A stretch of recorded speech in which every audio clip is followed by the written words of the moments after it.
Previously on Research, Rank, Repeat. The NFL wanted a safe choice. And you know when you want a safe choice, you pick Paul McCartney because it's Paul McCartney. That man had stage presence. My God. Yeah, and in Purple Rain, I don't think it's controversial to say, like, Purple Rain is considered one of the better songs of, like... I mean, ever?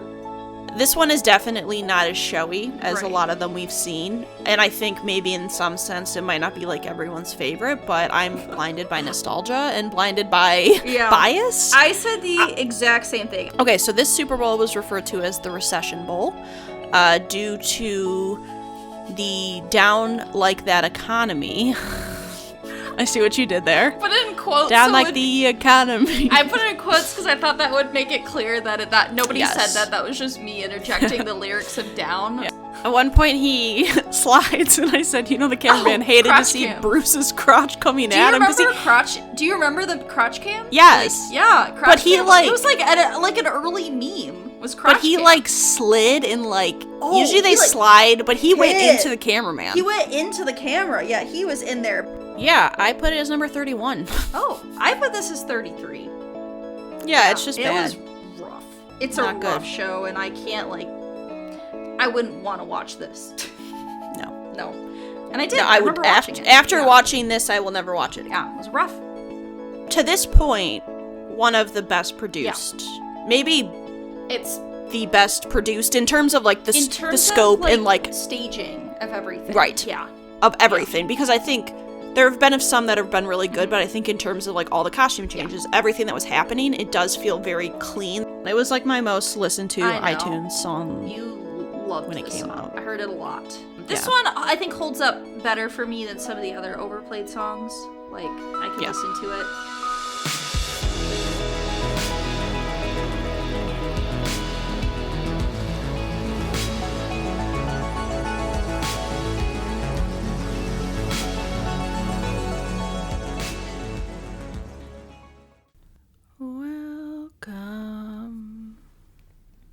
Welcome.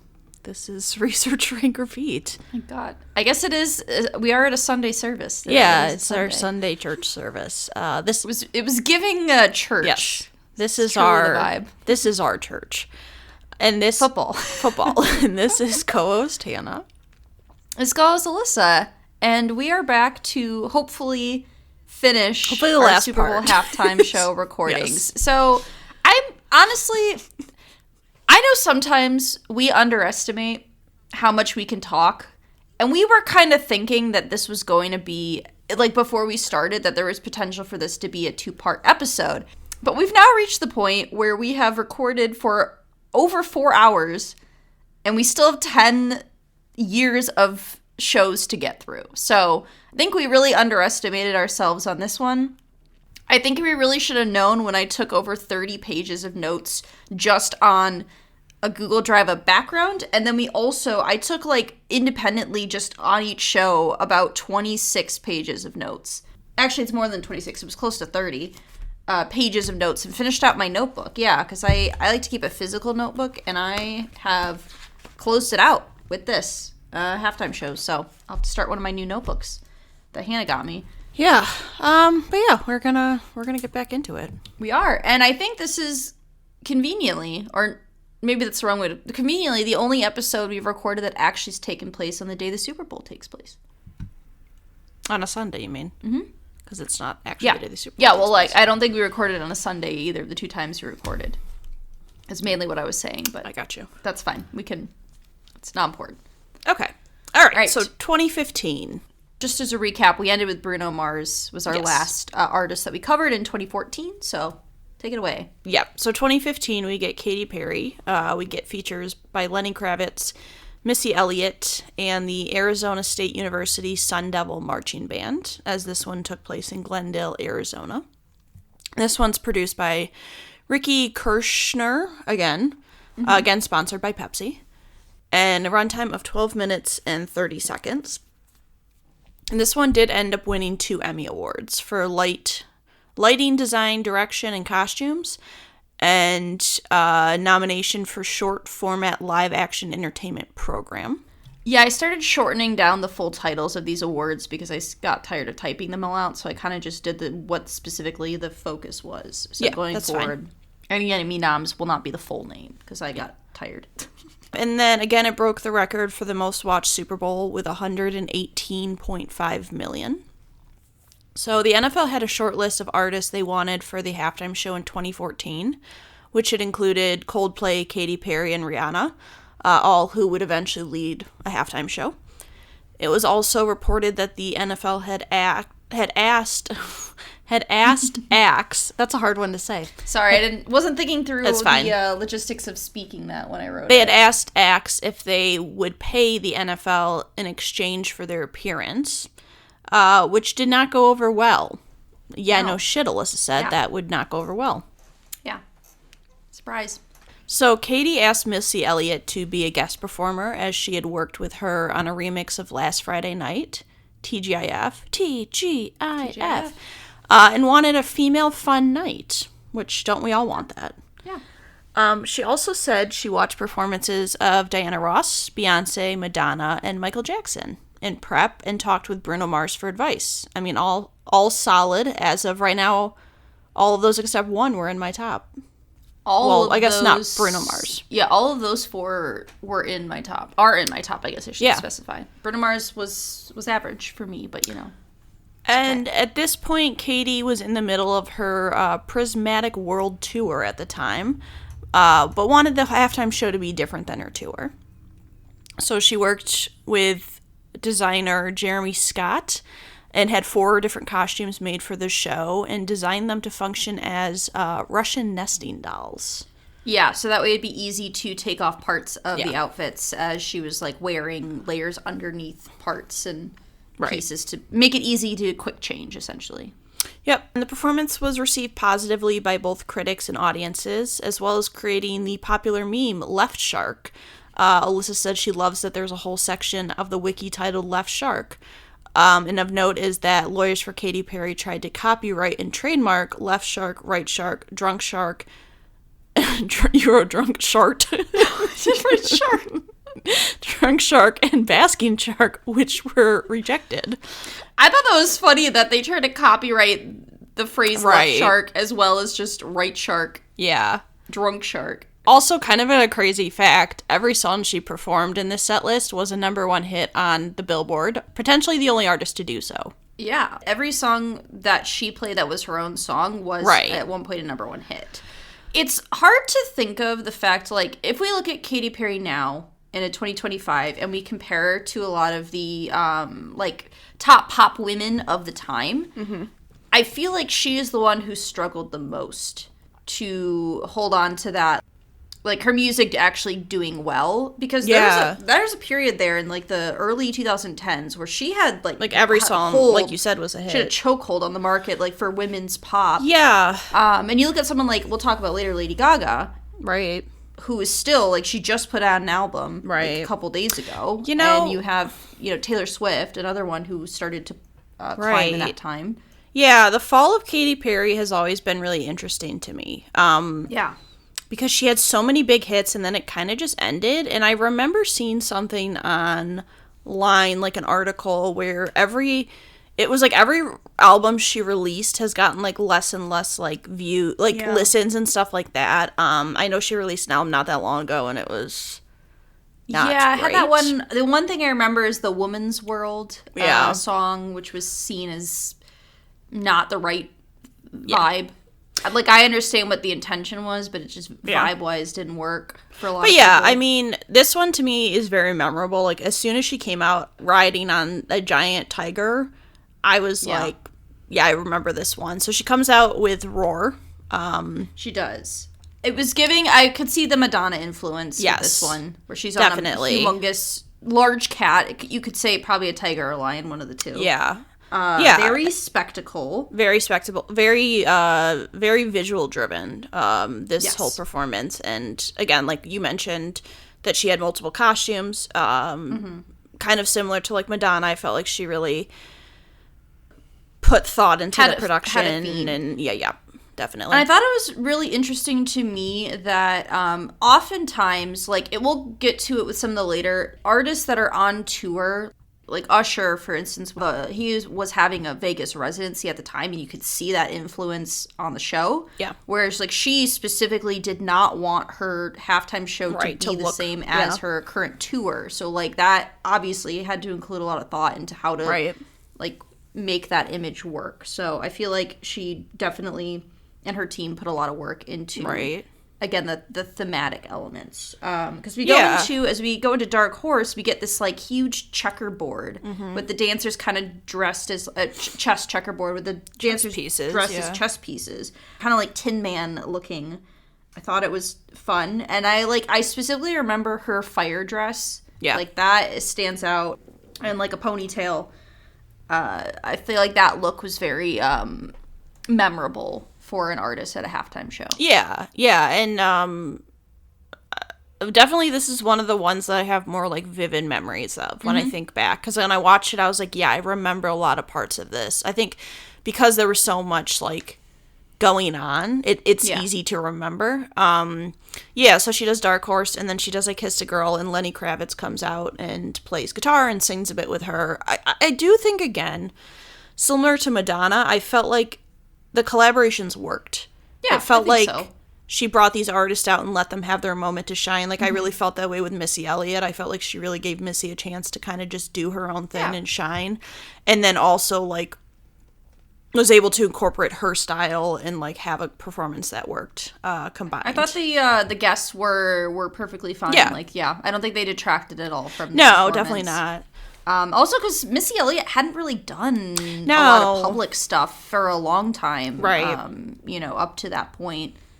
Yeah, she was definitely more out of the spotlight, so it's cool to see. That's what I kind of said too. One of my comments was, I feel like Lenny Kravitz like works in that spot. Yeah, like it makes sense to have him there. Like, it didn't feel like out of place. But then we get the iconic transition into the beach segment, which is where Teenage Dream starts. She gets a new little like a beach ball outfit with some heeled boots. I said it was giving very 2015. Yes, in style, and we get Left Shark, Right Shark. Yeah. Teenage Dream and California Girls. Yeah. And I remember the shark, like, Left Shark meme was, like, there's a couple memes from this. One being Left Shark, one will come later from Firework, but that one I just remember was everywhere. Like, everyone was talking about Left Shark. Like, it was all over the internet. Yeah, that costume she wears is very memorable to me, like the beach outfit. The beach ball. I also liked that during this part that there was a lot, like, you could kind of hear the audience also singing, which I like. I like when they do that, because it, like, I understand that audio must be really hard to balance, like, trying to not get the entire audience, like, while you're performing, but I like those moments where they bring in the audience and you could hear them, like, singing during a performance. Yeah, and then Missy Elliott comes out. Katie leaves the stage for another costume change, and she gets a little jersey on. Missy Elliott comes out and performs "Get Your Freak On" with Katy Perry, and then they do "Work It."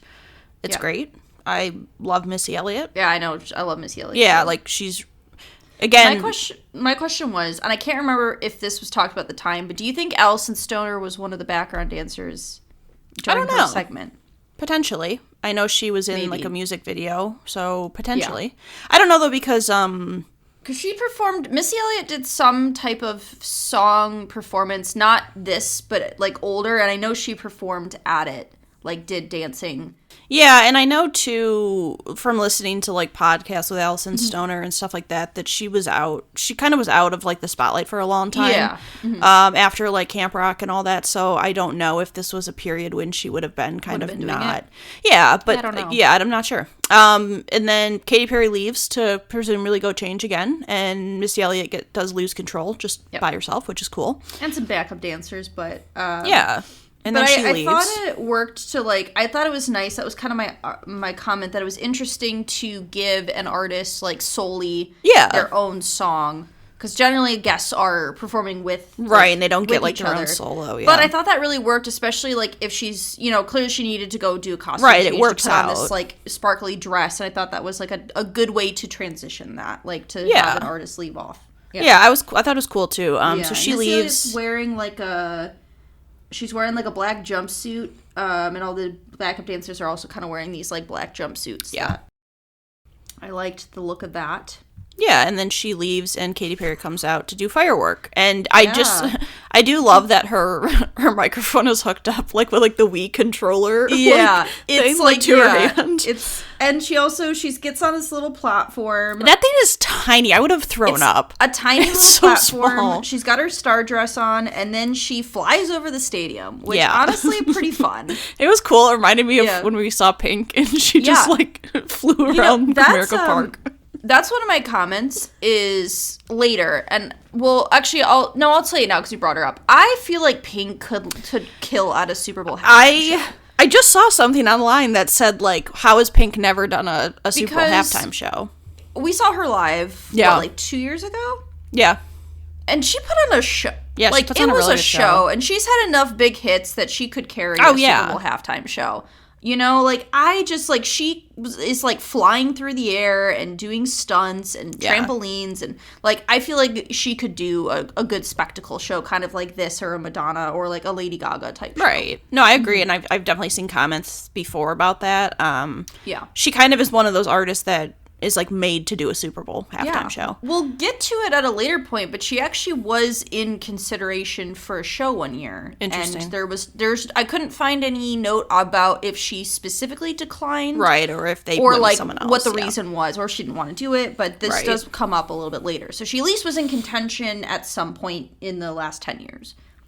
Interesting. But I'd love to see it. But yeah, I think overall, like, a very entertaining show, very memorable for me. Very memorable. Yeah. Like the other meme that I remember was like the more you know, like from her flying across the stage and just like going across. Yeah. But it's a very memorable performance. I thought it's solid. It's not like, again, it's not like a favorite performance, but I feel like it excels really well at the spectacle, the performance aspect. Yeah. Yeah. Yeah, where did you rank it? I put it as 13. Okay. I put it close to the top. I really like the show. I think it excels, but it wasn't like a top 10 for me, but close. But I respect the show. It gets a high marks. Yeah. We're going to come back to it. We're going to come back to it. I figured. I very much enjoy this. I think maybe because I remember it so vividly, that's part of it, but I just... very fair. This is a show that I thought of... It, like, when I was, like, trying to construct where I wanted things to go, like, this one was in the top contention. Yeah. And then as I kind of stacked them up, I was like, it's very memorable, but it's not a favorite. So it gets high, but not in my top. That's where I decided on it. Cool. All right. Now we get to go into 2016, which features the band Coldplay. So Coldplay has several guests, including Beyonce and Bruno Mars, who were former Super Bowl hosts in the past, actually three years. Yeah. Yeah, 2013 and 2014. We get Gustavo Dudamel, Mark Ronson, the University of California Marching Band, and the Youth Orchestra of Los Angeles.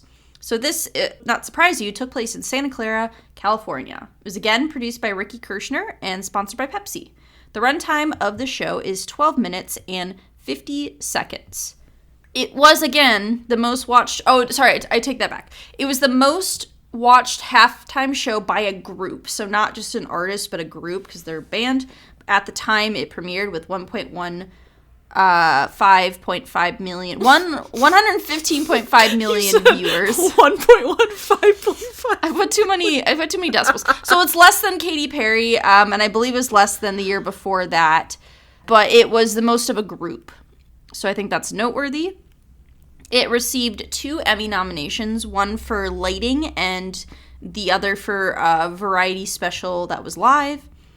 There were a lot of rumored acts for this year's halftime show, which included Taylor Swift, Britney Spears, One Direction, and Maroon 5, who would later perform. Coldplay, specifically the band, asked Beyonce and Bruno Mars, I think there's like Chris Martin, but I imagine it was the entire Coldplay band, who had been headliners over the past 3 years, to appear as a special guest. Initially, Bruno Mars was very wary of that because he felt that having him being a guest, as he already had performed, might take away from the performance.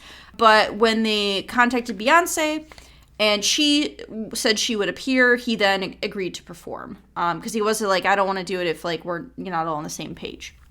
So this show had mixed reviews from both audiences and critics, as most of the positives went towards the guests, Bruno Mars and Beyonce, and not the main acts themselves, which we'll get to that, because I would agree with that from what I remember. So there's some minor controversies, and I'm saying this in my own words, but Beyonce was criticized for, quote, being too black by performing Formation, which some considered to be an anti-police and a supportive movement for the Black Lives Matter and the Black Panther Party. Many people praised Beyonce, though, for her performance, as she was, quote, willing to raise social consciousness and use her artistry to advance social justice. That's a quote from Melina Abdullah. I, specifically remember... Do you remember this, Hannah? Yes, this I controversy? This was around when she released the album Lemonade, which I love Lemonade. I think it's a great, just, concept album. Mm-hmm. She really... I think it's a fantastic album. It's one I go back to a lot. But I remember specifically... The SNL did a skit called The Day Beyonce Turned Black. Yes. And I vividly remember that. Where it was Beyonce, is... people were freaking out that she, suddenly, cared about, black culture, right. which I think is ridiculous. But this was a whole thing. And this was kind of when I feel like Black Lives Matter started to gain a lot more public attention from, the U.S. as a whole, I would say, if that sounds right, in what I'm kind of remembering. And so that was a whole thing. That was all over the news. People were pissed. Complaining. And Coldplay was also accused of promoting a, quote, gay agenda by displaying a rainbow and the phrase believe in love at the end of their show. Because as we all know, the rainbow is only gay and nothing else. Poisoning the minds of the youth. Yep. Mm-hmm. Yeah. Yeah, I mean, again, remember this one. I do too. But my note was I vividly remember the Beyonce Bruno Mars part, and I did not remember any of the Coldplay Yeah, because Coldplay comes out, and they start with Yellow. They do. And I think what I'll say about Coldplay is, they're a very popular band. Oh, yeah, I've absolutely. seen videos of their concerts, in specifically, in other countries, and it's insane the crowds they get. Yeah. I think they're a very good band. I just think the problem with this specific performance is that you picked, two... very talented and artists that are so much different from you in that they do a lot of performance and movement that it was going to be hard not to be upstaged. And at one point I wrote, oh yeah, Coldplay is in this performance because I forgot they were there when Uptown Funk and Formation were going on. Yeah, it's it is hard to judge an act of a halftime show when your guests are upstaging your main act. Right, which... Because it's I really enjoy that portion of the show, but it is, like you said, you forget that Coldplay's there. Right. And that they're headlining. And at that point, it's oh, okay, then why should you be a headliner for a Super Bowl show if you're being upstaged by your... Right.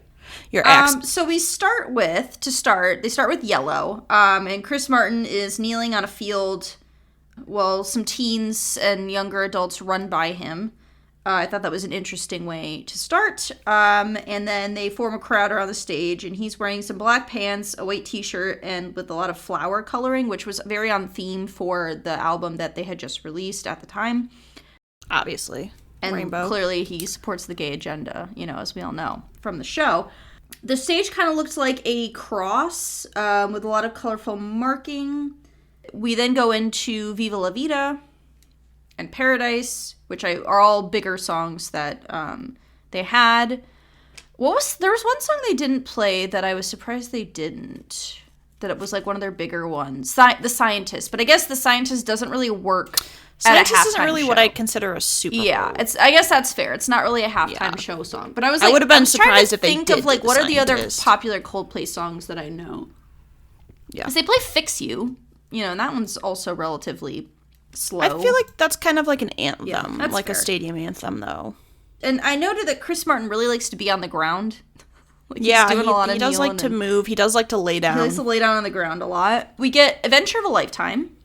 And then at that point, we transition into Mark Ronson, who's wearing a gold jacket.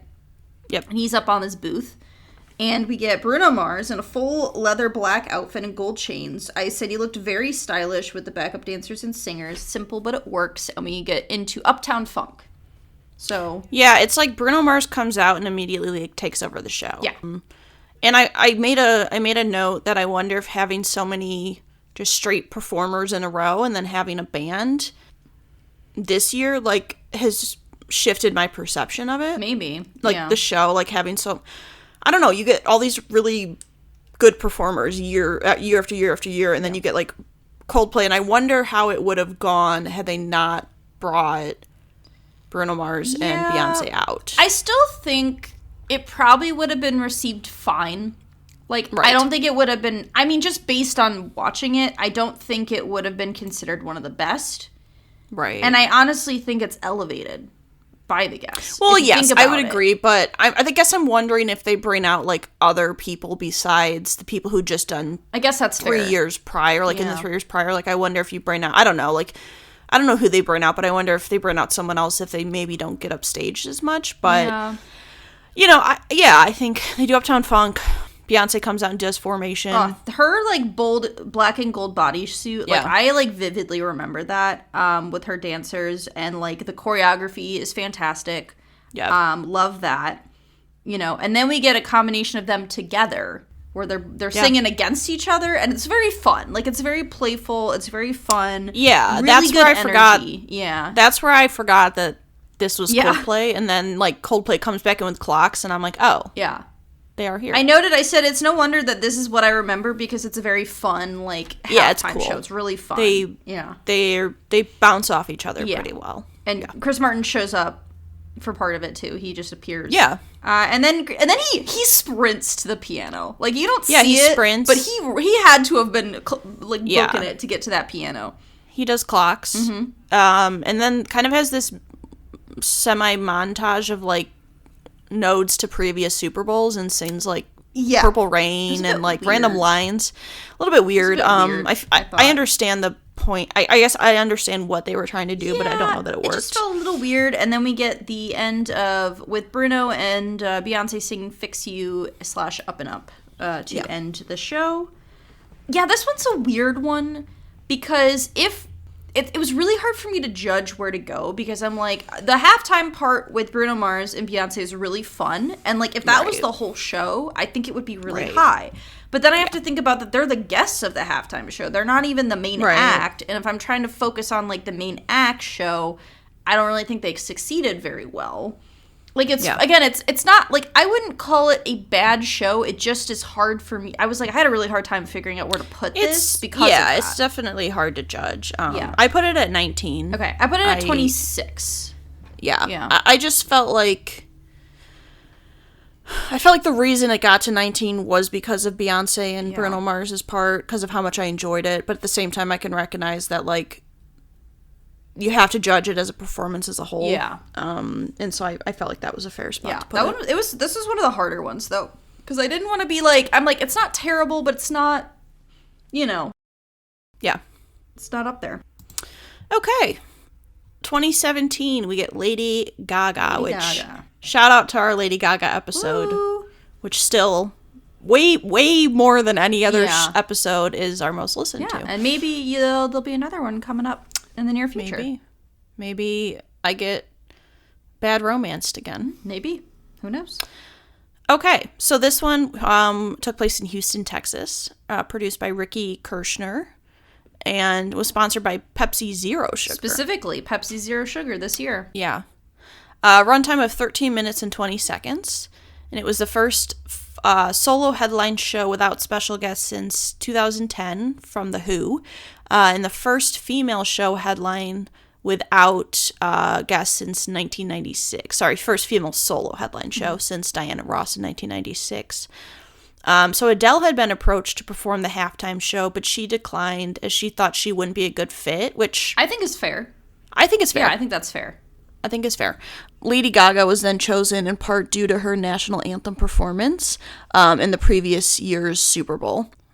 So this was the most nominated halftime show, winning the Emmy for lighting and nominated for 6 total Emmys for special class program, production design, technical direction, video control, music direction, and sound mixing. So you knew Lady Gaga was going to have someone big working with her for wardrobe, and it was Versace, which, you know, it's Versace. Yeah. This was the first use of drones in a television broadcast. They used 300 drones to create an American flag. I really didn't realize that was the first time drones were used in a broadcast. I was like, oh, that's surprising, but I guess, yes, 2017 it makes sense for the time, sense. Yeah. And it's the fourth most watched halftime show with 117.5 million. So the first section of Lady Gaga singing on the roof of the NRG Stadium was pre-recorded. Her live set begins with her rappelling down from the roof, which I have notes about that because it was insane. Yeah.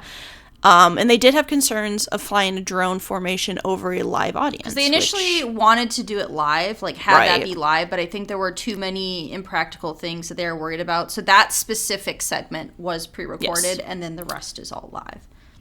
And she took inspiration from previous shows by Michael Jackson, Diana Ross, and Bruce Springsteen.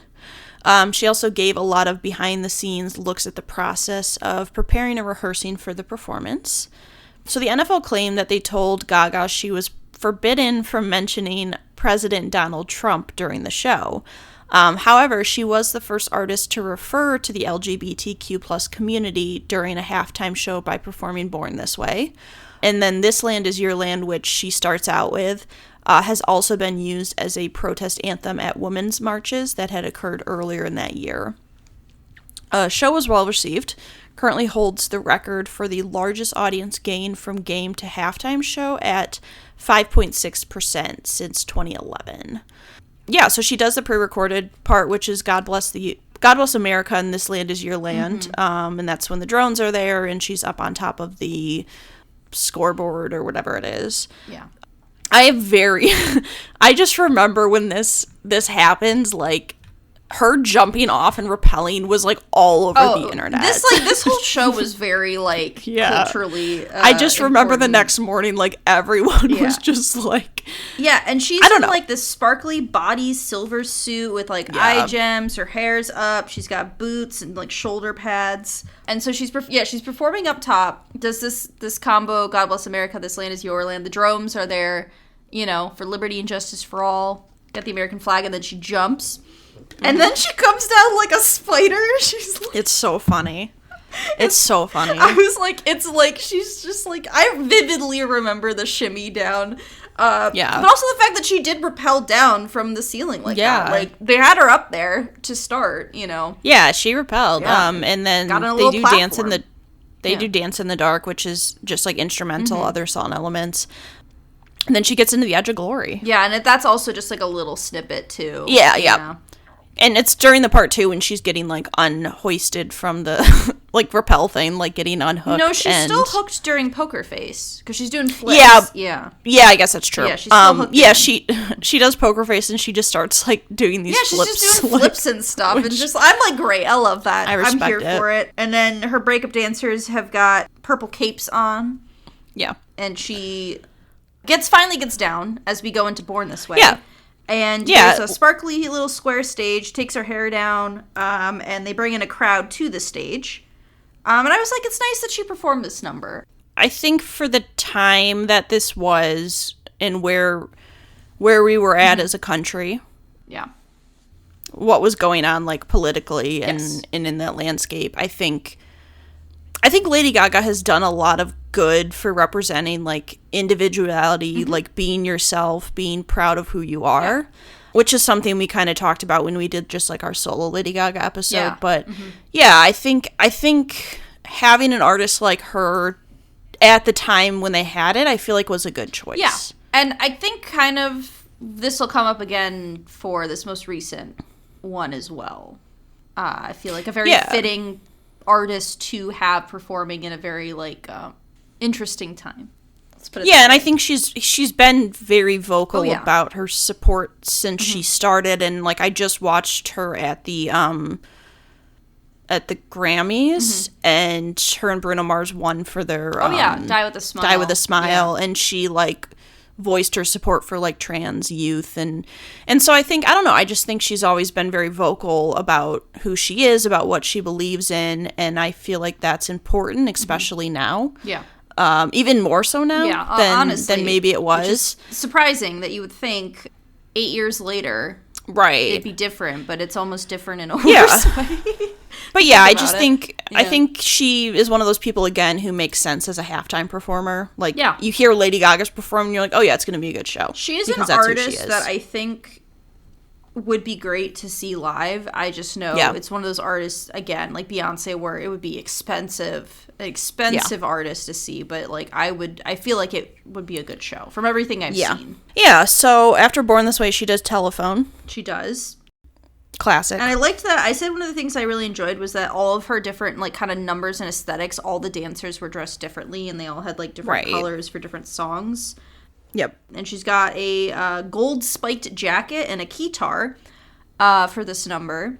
Mm-hmm. And I really enjoyed how they had one of her dancers just holding her microphone so she could play the keytar. Right. I thought it was funny that there's just a guy following her. And he just kept, like, bringing it closer to her. Like, she didn't have a little headset microphone. Like, she had to have a full microphone and just have somebody. I kind of respect it, I did, too. I thought that was kind of fun. I'm like, that's, like, you notice, you know. Yeah. Yeah, so she does Just Dance after that. Million Reasons, a little bit of like a ballad. So then we get a little slow number, and there was like a little bit of a slight interlude so she could get to the piano. And I made a note that I thought it worked to have her slow number here and not at the end of the show. Yeah. Like some artists I know end, like Beyonce ended with Halo like as her last song, but I thought having like a little bit of a lull down here made sense and worked. It did make sense. Yeah, and then ends with Bad Romance, which just a classic. I vividly remember her shouting out her mom and dad like during that set when she's at the piano. Yeah. She's like, "Hi mom, hi dad." And we get and then we get to the behemoth that is Bad Romance, where we got dancers in like white outfits, and like she's got like this shoulder pad sparkly top with like some hot pants shorts, and it's very memorable, you know. Yeah. And Bad Romance is an iconic song. I'm here for it at all times. I'm pretty sure I made that my top Lady Gaga song when we ranked her songs. I can't remember, but I'm pretty sure, but it's always been one of my favorite, genuinely one of my favorite songs. Yeah. And then she jumps and catches a sparkly football and disappears into the abyss. Which, you know, never to be seen again. No. Nope. Yeah, it's a fun show. Like, it's Lady Gaga. What's not to Lady like? Gaga. She's having fun. You know, she's doing her thing. I can't not dislike that, you know? Yeah, I mean, clearly we're both fans. Given that she's the only, like, musical artist we've done a whole discography ranking on. We've done other musical... Well, no, we did Avril Lavigne. Avril Lavigne, yeah. She's one of two artists. So, yeah. So, yeah, I mean, we're going to have to come back to this one. Yeah, we're going to have to come back to it, yeah. Yeah. And it's, when we were going to do this, I was like, Lady Gaga, without even having rewatched the show, I'm like, it's got to be. Oh, I already had it in my top Yeah, I was like, it's going to be in there, just because one, of like all the more modern shows, this is the one I remember the most and have like the most fondness for, is this one specifically. Yeah. And then we... Yeah. And then we get into the next year, 2017, which, what a surprise, the return of Justin Timberlake. So because he was not blacklisted from the NFL or any events, he gets to come back for not the second time, but the third time. This is now his third Super Bowl halftime show, but the first time he is headlining, as he appeared as a joint member of NSYNC with Aerosmith for his first show.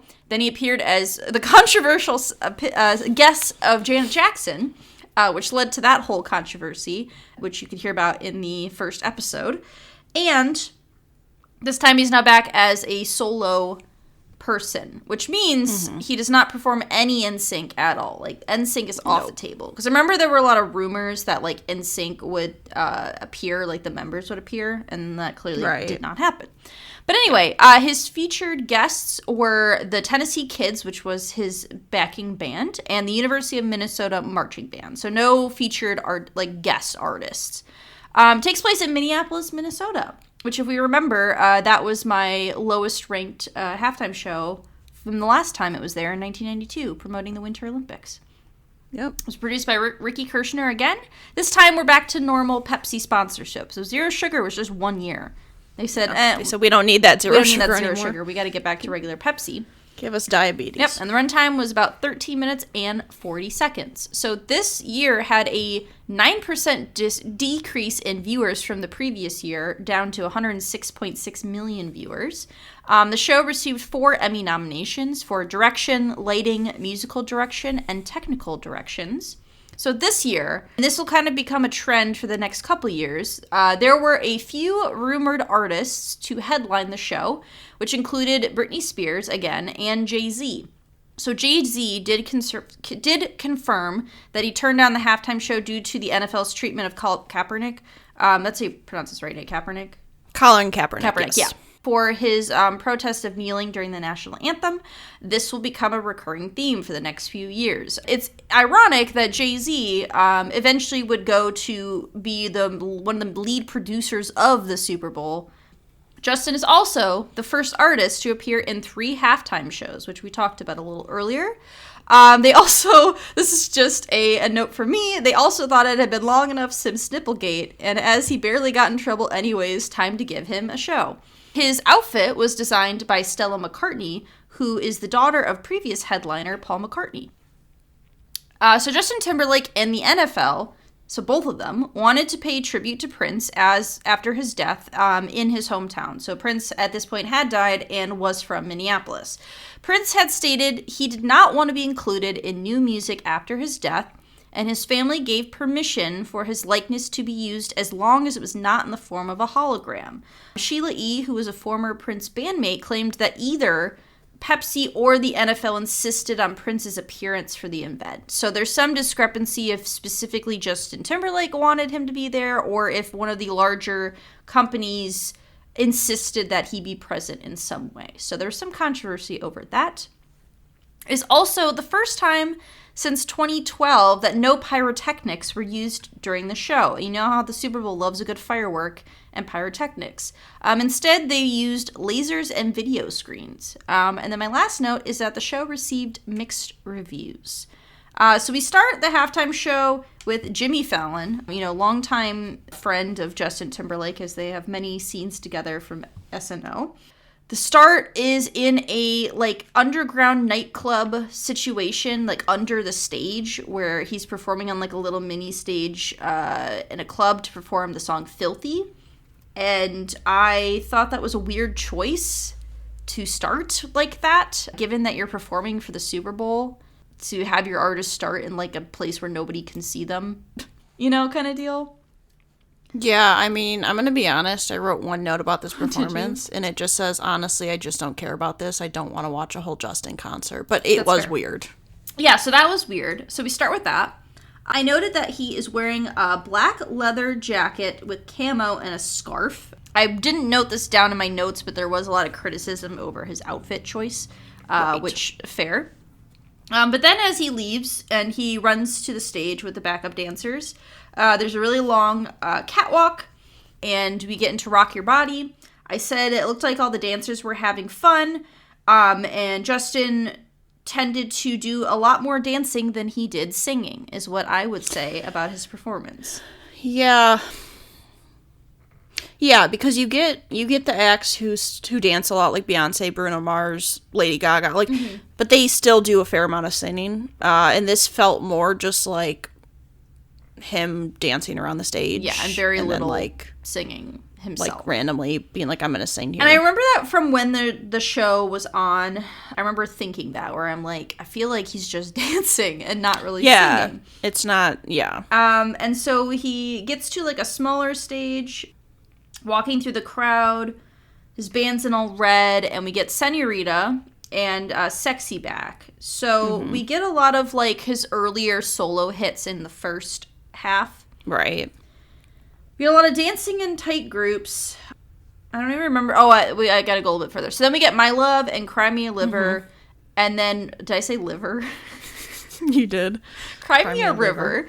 And then the marching band comes out for a performance of Suit and Tie. And I will say, I do have to give credit that I feel like the marching band did sound good with this specific song. Yeah. Because it is a very jazzy type of song production. It fits the song. Yeah. For sure. And I do think that was one of the more enjoyable parts of the performance. I did think it was funny, though, that he didn't have some sort of a change to be in a formal wear. Because, again, he's wearing, camo and a scarf, singing about Suit and Tie. And I was like, I feel like this, if any time is the time to maybe throw on a suit jacket or something, it would be now.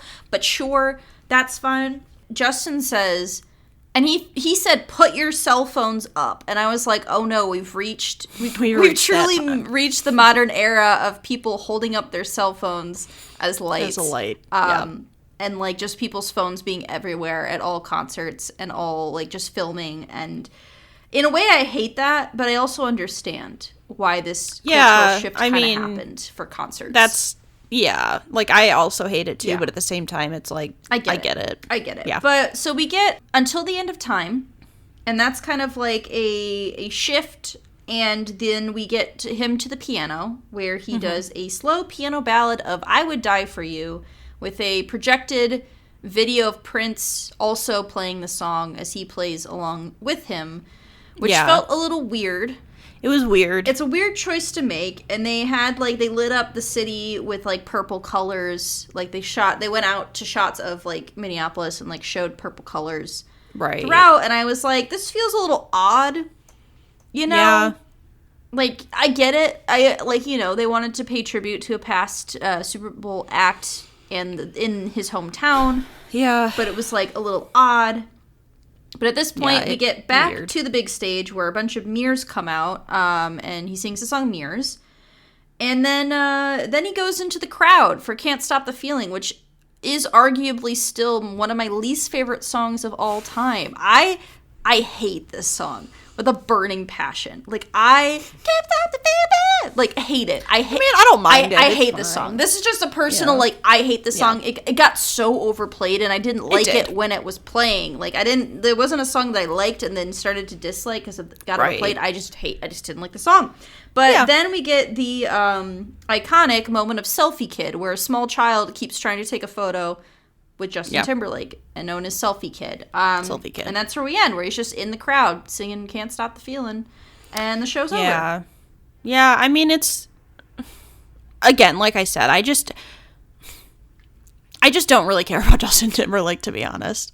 That's fair. If I'm going to look at the technicality of the show, I feel like he definitely had a vision for what he wanted, and I think it was executed well in the sense of that, like, I felt the cohesive kind of theme. I thought the inclusion of the marching band worked. Yeah. But it just was, like, not, like, entertaining in the way that it should have been.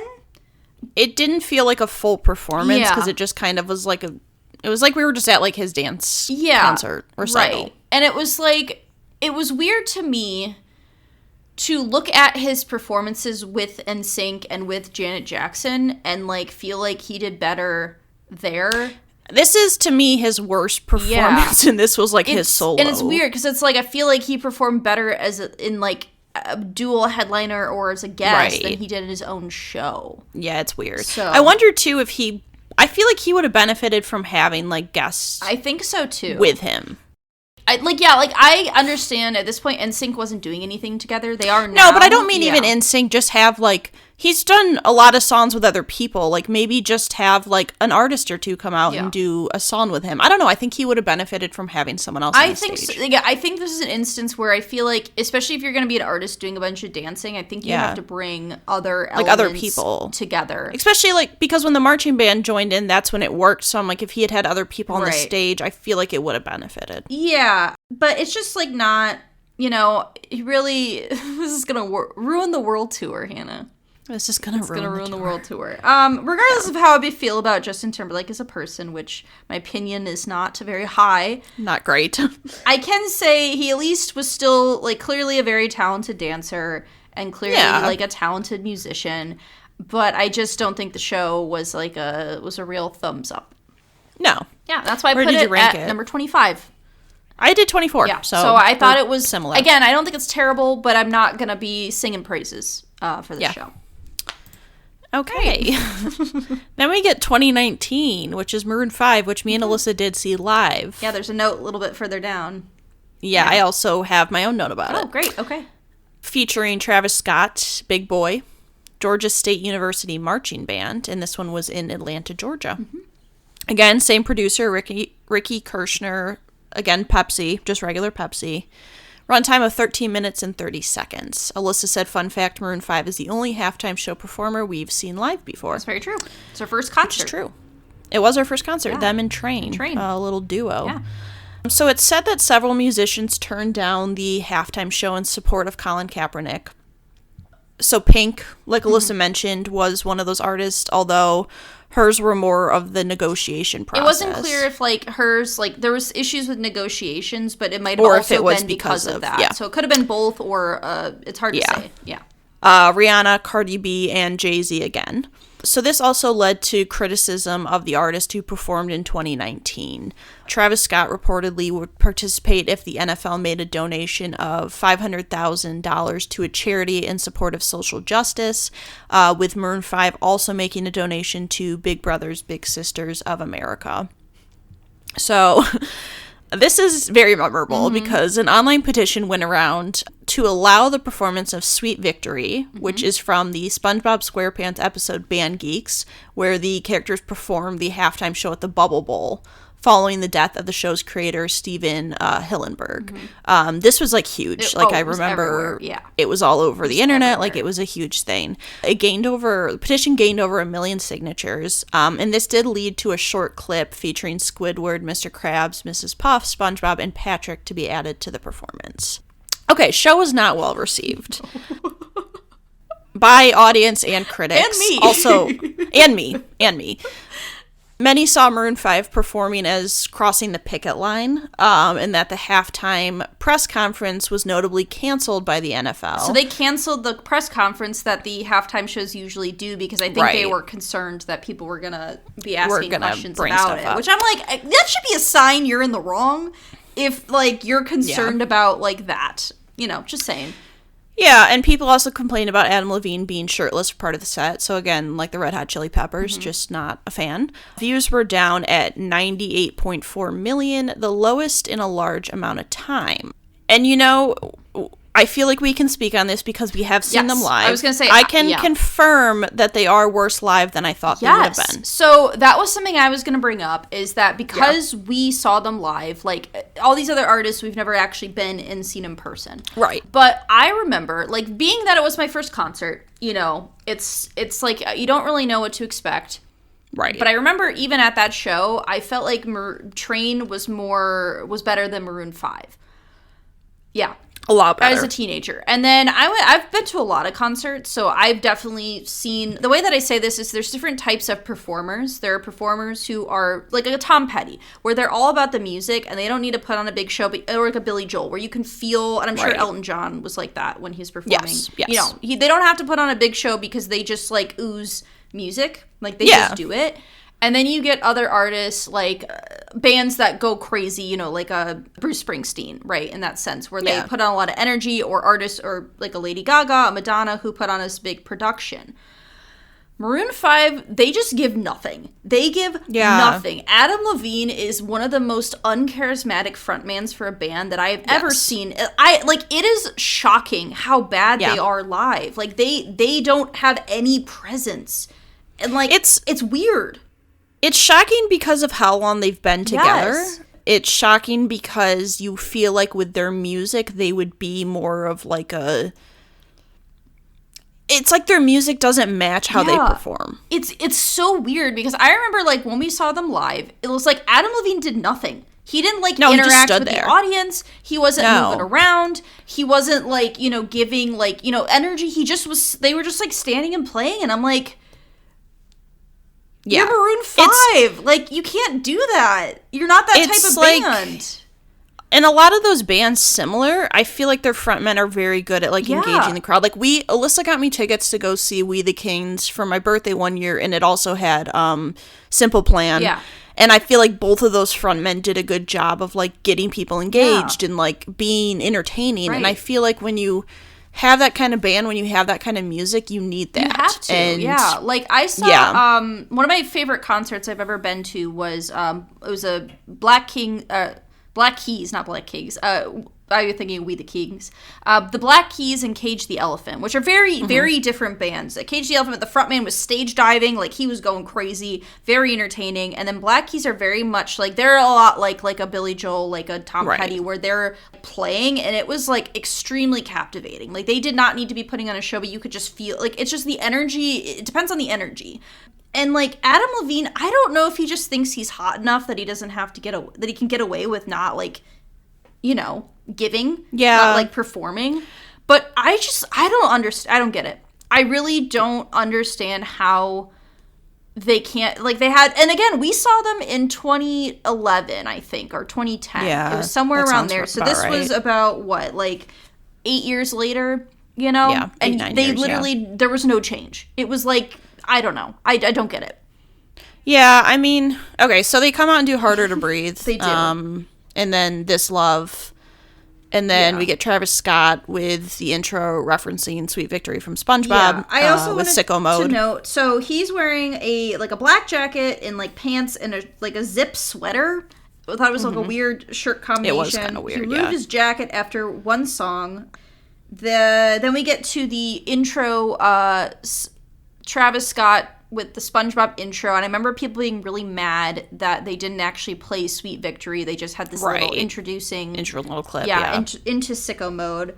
I feel like the choice of including Travis Scott with Maroon 5 does not really work vibes-wise. He's just not the type of energy for the show they were giving. They also had to mute his mic so many times during the performance. Right. Like, it was just like a constant barrage of muting. Then we move on to Girls Like You. Yep. Where he's just spinning around a camera surrounded by women and a choir. Yeah. Weirdly stiff. Like, it was just, like, very stiff. It is. He's just kind of standing there. And then, you know, they're releasing Chinese lanterns, and I'm like, well, that's terrible for the environment. Yeah. Into She Will Be Loved. You know, I get a little ring light stage. We switch to Big Boy. So for those who don't know, Big Boy is a member of Outkast, or was a member of Outkast, and is originally from Georgia. So I think there was some inclusion to include them hometown. By that. And he's got like a big, like a puffy jacket and a checkered tank. Oh no, that's Adam has a checkered tank. Yeah, he had the checkered. Sorry, yeah. So Adam switches to like a black puffy jacket and a weird checkered tank top. And they sing, so Big Boy sings Kryptonite, I'm On It, and The Way You Move. Yeah. So they sing some of that. Comes back out for Sugar. There's some weird shaky cam. And then we end on, of course, the classic Moves Like Jagger. And I had to say, it's pretty ironic that Jagger, as a 60-year-old man, had better moves like Jagger than Adam Levine had as like a 30-year-old something man. I feel like moves like Jagger is like my version of Can't Stop the Feeling, where I just cannot stand that song. It's, again, they could have brought Christina Aguilera. Bring her on, right? Bring her on. There's so many people. Yeah, have her come out for that. Yeah, I just not impressed. Yeah, I just think it was not a well... And then he's shirtless, yeah, because of course he is. And I think, too, like, the whole controversy surrounding that Super Bowl, and I think part of the reason the views were down the way they are is because a lot of people boycotted watching the Super Bowl. And I don't blame them. I don't know. No. It's, I think this is the weird one that we have a lot of insight into, having, like, seen an artist live, meant that my judgment was already kind of going to be skewed based on that experience. Like, because they usually have to perform live to get the bid, whatever, to be able to perform. Like, they have to see him do it. And I feel like if anyone had been to a Maroon 5 show, I feel like they would have noticed that. Well, and I wonder, too, like, because of so many artists not doing it, they were just doing it, I wonder, like, who was actually left. But the fact that Pink was offered this year makes me sad. That I'm like, we could have gotten it. You know? Yeah, but I'm glad she didn't. Yeah, I'm glad she didn't this year, but... You know. But yeah, so I think it was a mess all around. Yep. Not a great choice and not really anything special. So that's why I put it at number 29. Put it at 28. Yeah. It was just there. Just there. It existed. Yep. It's the last band we'll see. Yeah. On this list. So, bye bands. Bye. Never to be seen again. Nope. All right. So now we get to the 2020s. We're finally in the correct decade. So this is the last Super Bowl pre-COVID, because then there'll be a whole thing. 2021 got real interesting with that. But we get a dual woman-led headliner of Shakira and Jennifer Lopez. The guests involved were Bad Bunny, J Balvin, Emmy Muniz, who is Jennifer Lopez's daughter. And this took place in Miami Gardens, Florida. So this one was produced by Ricky Kirshner, VAMC Studios, Jay-Z, and Rock Nation. So Rock Nation is Jay-Z's company, and this is the first year they included them in the production of the halftime show. And I have to believe that's in response to the negative press from the last 2 years. Yeah. And, issues with that. So it was sponsored by Pepsi again. And the runtime was actually 14 minutes and 10 seconds, which is the longest halftime show we had seen in quite a while. Usually they like a tight 12 to 13 minute show, but this one was a little bit longer. So it was nominated for 4 Emmys, Variety Special Live, Directing, and Music Direction, and it won the Emmy for Lighting, Design, and Direction. So in 2019, Jay-Z and his company, Rock Nation, had made a deal to produce the halftime show, in part to the response from the backlash from last year surrounding Colin Kaepernick. Both Shakira and Jennifer Lopez were selected to reflect Latin culture of the host city of Miami of that year's Super Bowl. It was the third time a Latin artist had headlined the halftime show, both the previous 2 being by Gloria Estefan in both 1982 and 1999.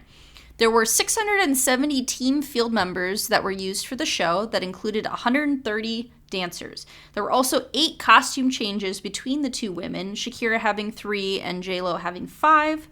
The show was critically well received. There were criticisms from both conservative and Christian audiences who claimed that they were too, quote, hypersexual, sexually exploitative, and it was, quote, softcore porn. It performed better than the previous year's halftime show, with 103 million viewers. Shakira was the most searched artist in 2020, and their YouTube video performance of the Super Bowl was the first Super Bowl to reach over 210 million views. And I went and checked, and as of now, it has 324 million, so even increased another 100 million after 2020. This Super Bowl is considered the world's most popular Super Bowl, or halftime show, and considered the most popular female performance in history, just in general. Second in live shows to Queen's 1985 Live Aid performance. And I wanted to make a note that I don't know what exactly the metric is for who's saying that it's the most popular female performance in history. There was no clarification. It just said that. And I was like, I'm not sure if this is just like a polled audience or who's suggesting that, but it's seen as a very popular show worldwide, which makes sense because they are both of like Latin culture. Yeah. And brings in an audience from, Latin America, South America, various countries that would maybe not predominantly watch the Super Bowl. There's this stereotype that gets put on Latin women. Oh, yeah, absolutely. That they're, like, hypersexual. And, like, the things that you had mentioned. Mm-hmm. And you see it in, like, TV shows. You see it, like, in everything. Yeah. You see these characters that get, like, created. And I remember watching the Super Bowl, and all I remember thinking was, I hope I can move like that when I'm their age. Yeah. Like, because neither one of them is, like, they're both probably in their 40s, 50s. Like, 40s to 50s. Yeah. And I was just so impressed with how, like, well they were able, and it's a long set list. They're up there for a long time, and yeah, it'll appear later in the show. But like, I have a friend who does like pole dancing, like as a sport, and it is like an incredibly hard challenge. Like you have to have so much core strength and like control of your body to be able to move the way that like you have to dance like on a pole. Like I feel like sometimes with like things like that, they are very sexualized, like, pole dancers in a sexual nature, right. But, like, there's things like that, and, like, I've done silks before, where, like, it's kind of, you're on silks and you're doing stunts in the air. I hate the idea that, having been a dancer, is that dance is very sexualized in a way that it doesn't need to be. Like, sure, sometimes, yes, it can be sexual, but it doesn't, the intention doesn't always have to be that. Like, it can just be dance, and I hate that two women dancing and having a good time on stage is like porn, right? Like this is porn. Yeah. And I'm like, yeah, I think like positives though, like they're both such great performers. Oh yeah, absolutely. Yeah. I think the combination of the two of them works really well. Like they're in the sense of like Bruno Mars and Beyonce, where I feel like they fed off each other, like the energy and stuff. I thought the way they also formatted the show worked really well, where we had a whole set that was just Shakira, and we had a whole set that was just Jennifer Lopez, and then they came together at the end. Come together at the end. So if we start at the beginning of the show, we get Shakira starts with Dare, parentheses, la la la. And she's wearing like a red dress with boots and sparkles on a circle stage, and then she goes into She-Wolf, which I love. She-Wolf, big fan of that song. And then we get a nice string quartet, and a very zoom in so she can get a guitar as we go into Empire and an orchestral version of Kashmir. So then she loses some of her fringe from her dress. Classic. And then we get Ojo Sasi. I still remember some Spanish from school. Yes. And Whenever, Wherever, which that music video I've seen so many times. It's so good. Especially when I was, like, dancing. Like, a lot of times you watch, like, music videos to help with, like, positioning and moves and stuff. And that, wherever. I just, like, I can picture that one so vividly. And then she brings out the special guest, Bad Bunny, who now is a very popular artist. We get Bad Bunny, which, like Alyssa said, Bad Bunny at that time wasn't, like, as popular as he is now. Like, he's had this kind of mass, especially in the U.S., like in the U.S. audience, he's kind of had a massive growth and stuff. And so, yeah, it was cool to see him out there. Yeah, so they perform I Like It, and they perform Chantaje Kayaita? Kayaita. Am I failing? Am I... I think that's about the best for a white girl trying to do a Spanish. Took Spanish for 4 years in school. Yeah, do my best. But so they perform, and he's got like a little silver coat, suit, and a bandana on. We get a Latin dancing brass band. Yeah, I love that. And then, singing in Spanish. I also was like, yeah, of course we got. Like, why wouldn't you? As I believe Spanish is Shakira's language. I believe like her first language. She does some crowd surfing. Yeah. Why not? Into Hips Don't Lie, and I'm like, great, fun for her, then she's like dancing. There's a part where she's got like a rope and she's like doing a lot of belly dancing. There's a lot going on. It's fun. It's a fun, segment. But it works in a way that it didn't work for Justin Timberlake because like she did a better job of like combining the dancing with the singing. There's backup singers. Yeah. There was Bad Bunny was also performing. Right. So collectively, cohesively worked a lot better. Right. And then we switched into J-Lo. Yeah. And she is on what I imagine is the Empire State Building or some representative of the city. The Empire State Building, yeah. Got this large black leather and a pink cape.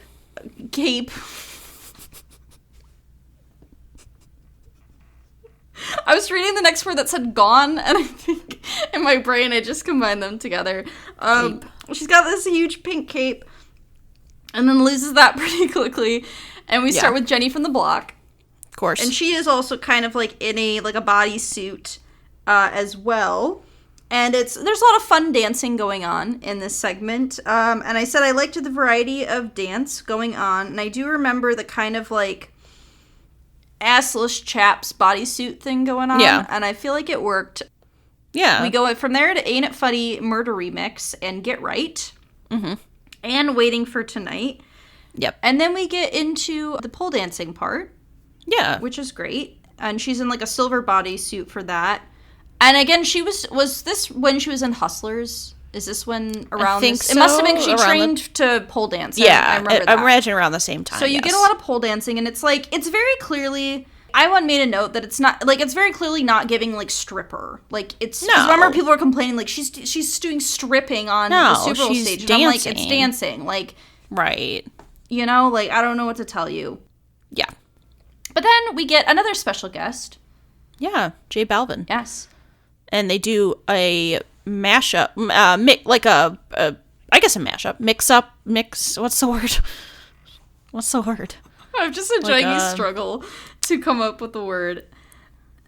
They do a mix of songs. A medley. A medley. Sorry, medley, that's what I was looking for. The word you're looking for is medley. Yes. Of Booty, Que Calor, El Anillo, Love Don't Cost a Thing, and Mi Gente. Which Mi Gente is a great song. I put that on my I love Mi Gente. I put that on my running playlist. That one's it's featured heavily on there. Yeah, which I thought again, like, I think again, like having the fun guest. Having the guest and then like it adding to the performance, I think works. Mm-hmm. Same as we saw with Shakira. And then we get J-Lo doing On the Floor. Mm-hmm. Yeah. by herself. Oh, no Pitbull, though, right? Because No. he was originally on that song, I think. Yeah, I think so. No Pitbull. And then Shakira comes back. Yeah, and she's on the drums, you know. Yeah. And J-Lo, and then J-Lo's daughter, like Alyssa mentioned, Emmy Muniz. They do Let's Get Loud and Born in the USA. Yeah. Do a little medley. Why not? And then I thought it was fun to have, like, you know, like, Shakira's in, like, a gold outfit now. Yep. Because Jennifer Lopez, I was reading something that she didn't tell anyone she was putting the Puerto Rican flag in her jacket because she wasn't sure if they would approve of it. So she has, like, a jacket where, like, the back is the American flag and the inside is the Puerto Rican flag. And I'm like, that's fun, you know. Yeah. And I liked their end bit together where they do that in Waka Waka, This Time for Africa, and they kind of, it's just fun. Like, you can tell that it's fun. They're having fun. I think it's, like, a solid show. It's fun to have, like, you know, female power. Like, we love to see it. Like, just two women. Like, a lot of people hate Jennifer Lopez just as a person. But, like, she's still a very talented performer. Yeah, she's definitely talented. They're both talented, and I would say, like, Shakira is one of those artists who probably, if not the biggest, one of the biggest, like, crossover international artists. I would agree, for sure. In terms of, like, how long she's been relevant in the U.S., like, a long time. And I specifically remember boys in my 5th grade class, so that would have been about 2005-ish. Right. 6-ish, were banned from doing shimmying because of Hips Don't Lie, because they kept doing this, and they were banned from doing it. It was like a thing. Like, they were like, you have to stop. Right.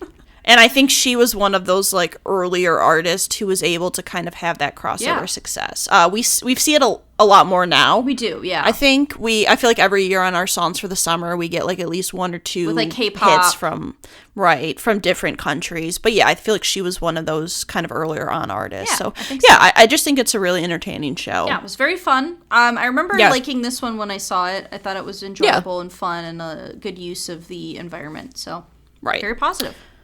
Yeah, I put it as number 14. I put it as number 11. I thought it was solid. I enjoy it. Like, it was up there. I was like, I feel like this was a very enjoyable, unique show, I guess is what I'd say. I would agree. Yeah. I would agree. Okay. And I also made a note in the notes that I believe this is the longest set list for a halftime performance with 17 different segments. And I was like, it was a lot. It's a lot of songs. And it was also because it was a little bit longer than a normal show was as well. A lot, but I feel like it worked. Yeah. So, okay. And then we get into 2021, and we get The Weeknd. This one is in Tampa, Florida. So produced by Jesse Collins, Jay-Z, Rock Nation, and Diversified Production Services. Sponsored by Pepsi. 13-minute, 30-second runtime. And the first Canadian solo artist to headline the halftime show. Yeah. Shania Twain had been a co-headliner, but was not the solo headliner. It was rumored that the show would be 24 minutes, which it was not. The Weeknd reportedly contributed $7 million to the performance. Yeah, which I was like, are you serious? Like, I was like, that sounds surprising, but I wonder if it was due to COVID, if maybe there's some weird things going on. Yeah. The stage was built into the stadium under one of the video boards. And due to the COVID-19 pandemic, there was testing, increased social distancing, less crew, and no guest performers. It was critically received positively, although it was noted that there were some audio issues and less spectacular than previous years. Some of that was cited as partly due to the pandemic, which we mentioned. It was watched by 96.7 million people, nominated for 3 Emmys for Variety Special Live, Lighting Design and Direction, and Technical Direction. The meme that came out of this of him under the stage with the camera. I love that meme. It was so funny. That's when I was like the Weeknd show. I immediately was like, I could picture that meme in my head. It was so good. We get this string of performances where like these memes come out of it, and that was one of the ones that's to me the most memorable. But comes out with call out my name. Yeah, so he arrives in a car in like a very Vegas setting, which his album that had just come out was very like, that was the theme, like him in like a red suit, like kind of beat up, like that was like the kind of whole aesthetic of that album. Right. So this, like, I could tell the show is very specifically focused on like that aesthetic. Yeah. We start with that, and we get a floating choir in white suits. And I noted that it was very interesting to have the stage like be in the stadium, like built into the stadium. But I think it makes sense given like what was going on. Like they had to kind of like be more practical. I think too, like having to find a way to be creative with maybe less resources. I get why they did that. Yeah. So up in the audience area, he does Starboy and the Hills. And then he leaves and goes into some tunnels where we get the meme of him where he looks confused walking in a tunnel and get to can't feel my face. Can't feel my face, yeah. Where there's brings backup dancers that are all, stumbling around. Probably high on coke, Probably. Really doing it. Yeah. Then we get into I Feel It Coming. Yeah. Which comes out, Save Your Tears, no Save Ariana Your Grande. Tears. No. Earned It. Nope. House of Balloons. These kind of all like blend together. I would Yeah, say they kind of like cohesively go together. I liked that we got Earned It. We got the violins, like a string backup choir, like that aesthetic I thought worked well for that segment. And then like I think the spectacle was the Blinding Lights performance down on the actual stadium. I would agree. Because you get a ton more backup dancers. It's very like I think there were fireworks as well. Like, there's, like, a lot going on the field to Blinding Lights. I feel like that was the best way to end the performance. And, like, I think... It made sense that being the end. I think overall, though, it's, like...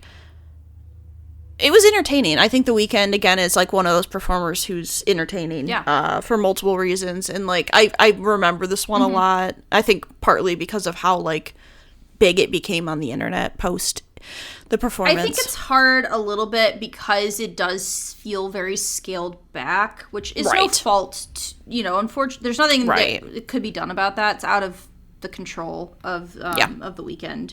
But I felt like it was well done. Yeah, I enjoyed it. I enjoy The Weeknd's music, so I remember enjoying the show. But like, I remember I was like, part of it's were like a bit weird with the staging and stuff. But it's like I understand that. They can only do so much. I think when I ranked it, I tried to keep in mind the circumstances surrounding it. Yeah. Where did you put it? Where did you put it? I put it at 12. Okay. So this is, again, one of those numbers that I got to a certain point where I had a really hard time figuring out where to go. So it ended up at 21. Okay. But... Yeah, I think... But not bad. I don't dislike I think trying to give the credit for what they were able to do given the situation. And I think I just like The Weeknd as a performer in general. And I just think to me, it's just so memorable and entertaining because of the scene in the underneath the stage. Like, so I think that kind of mixed, but yeah. That's very fair. Oh, and then the next year. Oh. Yeah. Mm-hmm. Next year. This is yours, right? Yeah, this is yours. All right, so 2022, we get a hip-hop themed halftime show. So it was headlined by Dr. Dre, Snoop Dogg, Eminem, another Michigan native, Mary J. Blige, who was returning as she had previously appeared in the 2001 Super Bowl halftime show as a guest, Kendrick Lamar, and it featured 50 Cent and Anderson .Paak, who was, or at the time was in a band with Bruno Mars, the other previous halftime singer. So a lot of halftime overlap going on here. This show took place in Inglewood, California. Was produced by Jesse Collins, Jay-Z, Rock Nation, and Diversified Production Services, and was again sponsored by Pepsi. This might be the last Pepsi sponsorship, or maybe there's one more. It had a runtime of 13 minutes and 30 seconds. So this was the first halftime show to be centered entirely around hip-hop. Because we had a little bit of that with Queen Latifah for the Motown. There was like a little bit of influence here and there in various shows. But this is the first specifically centered around hip-hop. It was also the first halftime show to win an Emmy for Outstanding Variety Special Live, and it also won Emmys for production design and musical direction. It was also nominated for directing and sound mixing. So in 2021, Snoop Dogg had expressed interest in performing at the halftime show with other hip-hop artists as the Super Bowl was taking place in the LA area. So he was like, oh, I would be interested in that. I made note that Mary J. Blige had performed 21 years before in the 2001 Aerosmith-led halftime show. And I thought this was just an interesting note that the American Sign Language, or ASL, interpreters for the show were deaf rappers Sean Forbes and Warren Wawa Snipe. So I thought it was very, just like a fun detail that they specifically brought in like noteworthy deaf rappers to be the interpreters. The show was critically well received with 103.4 million viewers. Like with all halftime shows, artists and songs featured saw an increase in streams and sales. But this is just something that I noted, that Eminem's album Curtain Call had re-entered the top 10 Billboard 200 for the first time since 2006. So specifically, Eminem got like a weird random boost to just that album, which is the one that has Lose Yourself on it, which makes sense. But I thought that was very noteworthy that just like, usually you see an increase in the specific songs, but that album re-entered. And this currently is the most viewed halftime show on YouTube with 340 million views. So, I would like to say that I am a big part of those views because I actively rewatched this performance and have a lot of times since it's a fun show. I remember watching it and really enjoying it because I think this Super Bowl I did not watch live. So a lot of these, pretty much most Super Bowls minus this year's and 2022, I think I was watching the Super Bowl. Right. But this one I didn't, so I watched it later like on YouTube. I really liked the staging. Like they basically set it up like a cityscape with the floor being like the road layout, like the floor map. You get Dr. Dre, who rises up from the floor. He's wearing all black and a jacket. And then Snoop Dogg is coming out in an all blue and white jumpsuit. And they begin the show with the next episode. They're up on the buildings. I really liked that they had backup dancers in, like, normal attire. Like, I thought that worked for, like, kind of, like, getting this, like, city feel. I thought that was, like, a smart choice, and I kind of liked that. I thought it was, like, a little bit of a weird choice for, like, a live show setup where you have only half the audience can really see what's going on, like, inside the buildings. Right. But it works well because I feel like, you know, they have screens so you can kind of see what's going on in areas. Next, California Love, which there was a lot of crowd came in for that one. And then... And what is, like, one of my favorite Super Bowl moments? The most iconic shot of just... We just get 50 Cent hanging like a bat. Just hanging upside down. And he's singing upside down. And he's singing in the club. Like, what? He's, like, 50, probably. Close to like he's just 40s, hanging there. And he's just hanging upside down. And then he, like, drops down and he sings in the club. And he's just wearing his iconic, like, white tank top, the sweatband. It's amazing. Dancing with girls in the club. It's so silly. But I thought it's entertaining, so I'm not upset about it. No. Then we get a cut to Mary J. Blige, where she's up on the roof again. She's wearing, like, her outfit. Like, she's wearing, like, a silver bodysuit. And I really like her outfit. And she does Family Affair and No More Drama. Yes. And very, very fun. I noted also that I thought, like, every performer kind of got, like, an appropriate amount of time. Yeah. Like, it flowed well. And then we shift to Kendrick Lamar. Where he starts with Mad City. Yep. And I feel like there's a really clear shift in, like, the vibe. But it makes sense, given that it's Kendrick Lamar. And so basically he is surrounded with backup dancers in boxes. And he's in all black suit with gold. And I thought, like, given that he is the halftime performer of 2025, I can see a lot of where, like, the type of production he puts into his shows comes from. You can kind of see the origins of that. Right. But then he does that, and he performs all right. With a bunch of backup dancers, and it's shot very, like, I feel like very specific staging and shot work of the show. Yeah, I felt like the show had a very, like, clear sense of direction, and, like, it felt like they had a plan, and they knew what they wanted to do, which I think was cool. Yeah. And then, so Kendrick does this kind of, like, freestyle interlude to open into Forgot About Dre, which is Eminem and Dre. Dr. Dre performing, and Eminem, per usual, is just in a black hoodie, in a gray shirt and some skinny leather pants. Yep. I liked that all of his dancers were also in hoodies. I felt that was appropriate. And then, and then you get him performing Lose Yourself, his other iconic song, featuring Anderson .Paak on the drums. He's just there hanging out. And, like, Eminem's great. I mean, like, Yeah, you know. he's obviously, like, very good at what he does and can control a crowd. Yeah. Oh, yeah. I feel like pretty much all these artists could control the crowd, which Yeah. I think is maybe why it works so well for me. Yeah, and had good stage presence. I also thought it was very telling that and I remember it where he took a knee at the end of his performance. Yes. And it felt very pointed, given the past controversies. And then we come out for, there's a little musical interlude of I Ain't Mad at Ya, and then we get everybody back for Still Dre. They all get to perform together. Yeah, it's as a collective group, it just makes sense. Yeah. I think there's a scenario where you have as many artists as they had, and it's just not going to work. Mm-hmm. But I think having, like, that clear direction, having, like, a group of people who all are similar in the way that they're good performers and can, like, control a crowd, I think that works. And I think this is, like, a kind of like how I kind of like this idea that, like, the last year was very much a, like, love letter to, like, Latin culture and, like, performers. And this is, like, This hip-hop. Is, like, very focused on hip-hop and, like, kind of that, rap. like, LA style artist.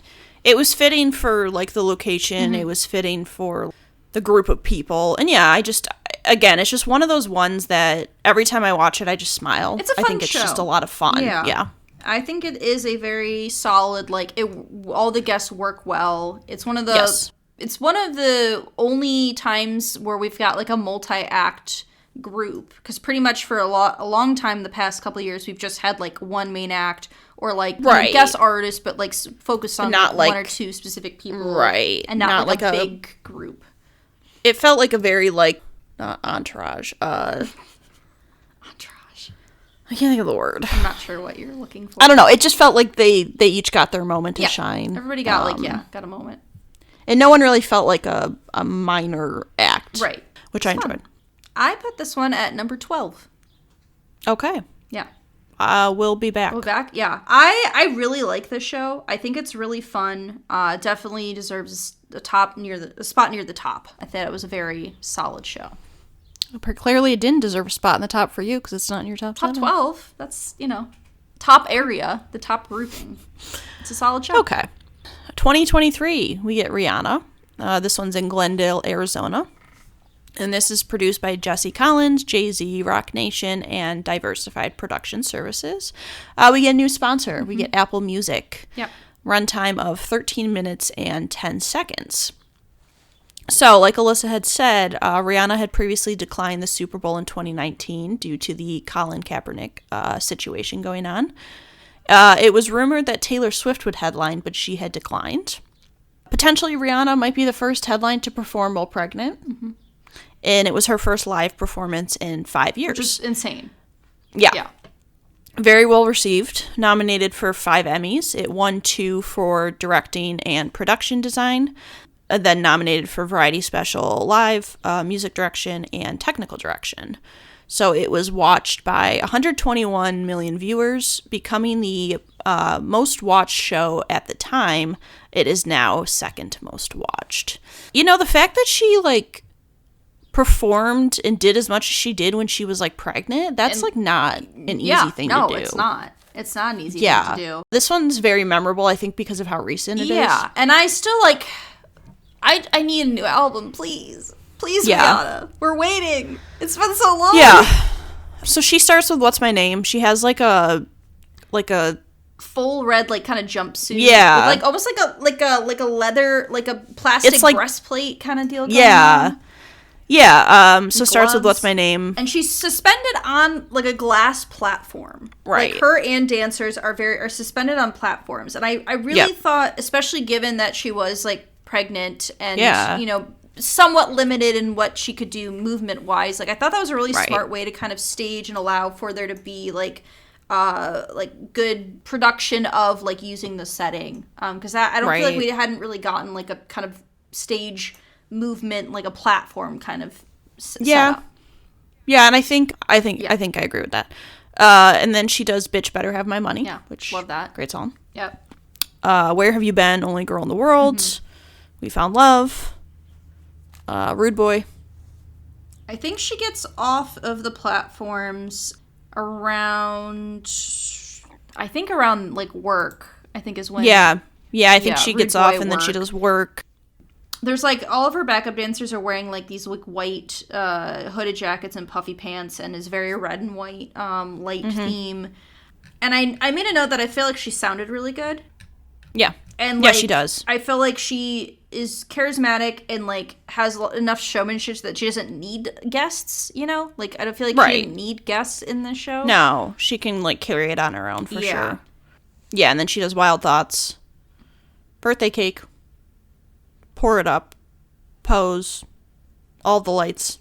Run This Town. It's Classic. probably for the best that she didn't have Kanye West as a guest. Yeah. You know, for that. Not great. Umbrella and Ends with Diamonds.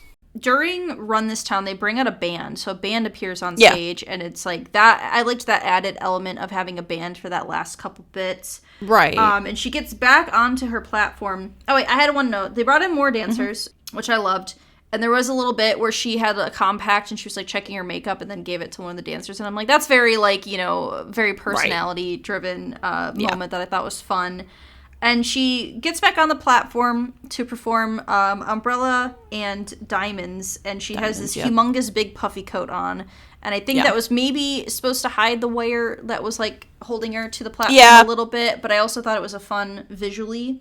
And I liked the way that, like, everything looked during Diamonds. Like, everything got kind of sparkly and, like, fun. It was, like, visually very stunning. Yeah. I can see why it was nominated for stuff. And, again, Rihanna's just one of those artists who, like, similar to Lady Gaga, she just kind of is herself. Yeah. And I don't know if, like, because I know she doesn't really perform live much anymore. Right. But I have to wonder if maybe she doesn't like performing a lot of her early stuff. Because, you know, I think the earliest thing she included was Umbrella of her songs. And that didn't come out until the Disturbia album, I think, or around then. So she didn't do anything from her first 2 or 3 albums.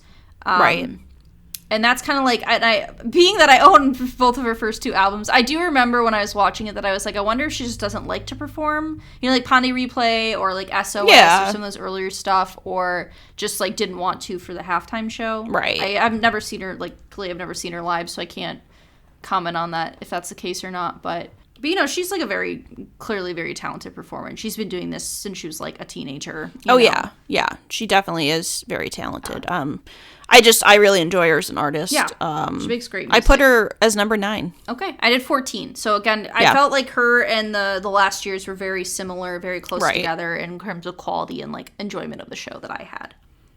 Yeah. Yeah. Almost there. We're getting there. 2024 with Usher. So Usher is back. He was featured as a guest during arguably one of the worst halftime shows in Black Eyed Peas, and has come back. And he has special guests featuring Alicia Keys, Jermaine Dupri, her, will.i.am, who is returning, Little John, and Ludacris. It also is featuring the group Sonic Boom of the South, which is the Jackson State University marching band. This show took place in Paradise, Nevada, and was produced by Jesse Collins, Jay-Z, Rock Nation, and Diversified Production Services. It was again sponsored by Apple Music and has a runtime of 13 minutes and 10 seconds. So Usher had previously appeared as a guest in the 2011 halftime show with the Black Eyed Peas. He is also the first performer to appear in both the Super Bowl and the NBA Finals in terms of doing performances for both. This show was watched by 129 million viewers, becoming the 3rd most watched halftime show of all time. Again, many rumored artists for this show, including Harry Styles, Taylor Swift, who said that she did not want to be considered because she at the time was in her Eras tour and therefore would be too busy, which very fair. Miley Cyrus, Bad Bunny, Jack Harlow, and NSYNC, I guess again. And I put that in quotes. Like, why would no one wanted that. Again? Like, we don't need another NSYNC. We don't need that. So this is something I thought was really interesting, and I don't know if you remember this from the live show, but I do. In the live performance, during Alicia Keys' performance of If I Ain't Got You, she had a very noticeable voice crack at the beginning of the performance. However, in the YouTube upload, the performance was edited to include the previous rehearsal recordings that were done. And I have to wonder, like a lot of the older shows, it's very clear they didn't edit the Black Eyed Peas. Right. You know, they're not editing these shows. But I know for the next year that they again edited part of Kendrick Lamar's set to make the audio clearer because it wasn't. I didn't watch it live. Or, no, I did watch it live. I don't remember there being a really noticeable difference, but I have to wonder what that does to the integrity of a show if you change it after the fact. Well, and I remember Alicia Keys talked about it, like, in an interview and was like, yeah, I'm a performer. Yeah, like, it happens. when you sing live, shit's gonna happen. Yeah. Which I kind of enjoy that stuff because, one, it shows me that they're performing live. Right. Two, it's like it's just part of the performance. Yeah. It makes it more real, more authentic. So I just, like, find it a little weird, and I have to wonder, like, at what point do we not know if they're, like, the show that's uploaded to be viewed again is a completely different, like, recorded track as opposed to, like, the live, you know, audio. So I just thought that was, like, an interesting note that I wanted to bring up. It also was nominated for 3 Emmys, Variety Special Live, Lighting Design Direction, and Technical Direction, and it was received fairly well. I also made a note that I think will.i.am's return to perform OMG may be the first repeat song in a Super Bowl, as they had performed that back in 2011. I mean, minus Oh, We Are the World. We Are the World, yeah. So, like, it's very uncommon for, especially repeat artists. It's not common, yes. To be performing the same song that was performed. Right. But I thought that was interesting. But yeah, so we start the show, and at the time, Usher had been doing a residency in Vegas, so it feels very Vegas, very carnival, like, type feel. There is a lot going on the field in my way and caught up. Like, there is so much going on. There's Vegas stunts. There's, like, a ton of different themed dancers. There's peacock dresses. He's in, like, a white and silver cape suit with gloves.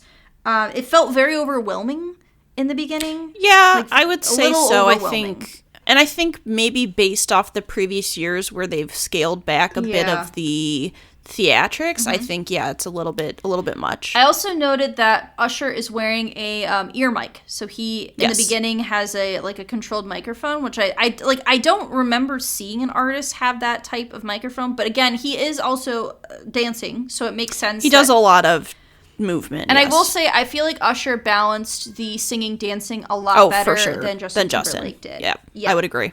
But yeah, so then we get into Love in This Club. Yep. And he has a circle stage with a marching band, and this is where the marching band comes in. And again, I felt like it worked. Like, you know. It works, yeah. It worked. I think it worked. Dancing well, putting on a show. And we cut to Alicia Keys. Yeah. If I Ain't Got You, and this is when her voice cracks in the actual one. And she's wearing this, like, red bodysuit with this humongous cape that will come off. It's like a big billowy sheet. Yeah. At a red piano. I think, too, again, I think Alicia Keys was an artist I was excited to see because, again, one of those artists I would classify as maybe was more popular during, like, the 2000, like, the period where she had a lot of those bigger hits and hadn't been as maybe seen as of recent. I know she was a voice or a coach on The Voice and stuff. But, yeah, cool to see, like, an artist like her on a national stage like that. Yeah, and so he comes out now in a shirt and a tank. I said there's a man on the stage with them, and I believe it to be Jermaine Dupri, I have to guess. I don't necessarily know who that is, but I thought that his outfit made him look like a small church boy. Very, like, church attire of a small child outfit going on. But then we get Usher and Alicia Keys performing My Boo. Yep. And Confessions Part 2, which is where Jermaine Dupri appears. Yep. And so Usher gets on this clock stage that had interesting, like, special effects going on with the clock.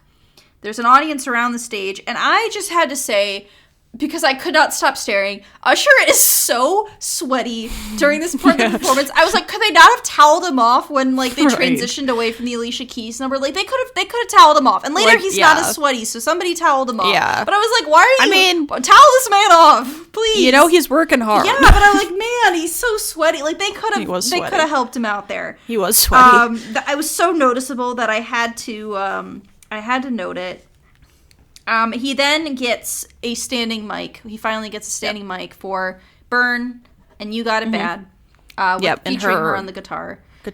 Then he's shirtless with gloves, which I thought was an interesting choice. It's a choice. A choice to be shirtless without gloves. I thought her looked very Y2K, very TLC looking outfit, like 2000s black leather look. And then we go into You Got It, OMG. Yep.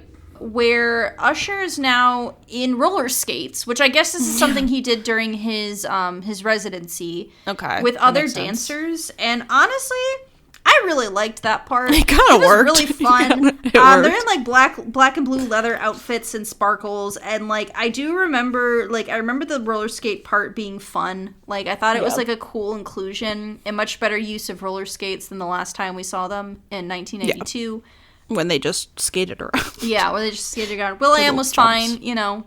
Yeah. He was there. Yeah. Yeah. And then we get Lil Jon. We cut to Lil Jon. Turned down for what? And he's just in the crowd, like, camera motion. Hyping people up. Usher got out of his Heelys, He put the wheels popped away. He popped them off. Put the wheels away, and we get into, Yeah. Lil Jon and Ludacris. And, like, we talked about the best wedding song. It's up there. It's such a fun, like, anytime I go out dancing or have gone out to events, whenever plays, it's always a fun time. It brings energy. Mm-hmm. I feel like this show feels very, for our age generation, it feels very nostalgic with, like, the artist who performed in, like, the songs. Yeah. Like, Alicia Keys was big, Will.i.am with Black Eyed Peas, and, like you said, it was just a huge song, and so I feel like it feels very, like, nostalgic to our childhood. Yeah, and I feel like the ending, it did get a little chaotic again, because you brought out women on poles, like, so we have brought more pole dancing. Right. The Ludacris is wearing, like a football pad outfit. You get, like, a little bit of Freak Leak in the background. I noticed, like, there's a little bit of that hidden in there. But it was fun. It was fun. I think it's a fun show. I don't think it's as good as some of the other shows, but it is like a solid fun show, and I did enjoy it. I just thought like maybe it was a little chaotic. I think what I liked about it, and what the reason why I asked that question about Justin Timberlake if he had brought out featured acts is because I feel like Usher could have done this whole show by himself, but it wouldn't have worked the way it did when... I feel like breaking out those acts really helped to like bring the show up. Yeah, I would agree. Where did you rank this one? I put this one at 19. So okay. I thought it was, again, one of those ones that was solidly in the middle space that I was like, I had a hard time figuring the right spot for. I put it as 13. I really enjoyed it. I really enjoyed the acts. Yeah. Okay. We have reached 2025. We did. We finally reached the end. We have reached the end. We have Kendrick Lamar, who is returning. Yes. And then we have features from Samuel L. Jackson. Mm-hmm. I said he had to add another IMDb credit to his name. SZA, Serena Williams, and Mustard. Mm-hmm. And this one was in New Orleans, Louisiana. Again, same producers, Jesse Collins, Jay-Z Rock Nation, and Diversified Production Services. Again, sponsored by Apple Music. Runtime of 13 minutes and 20 seconds. This one was watched by 133.5 million viewers, which makes it the most viewed halftime show in history.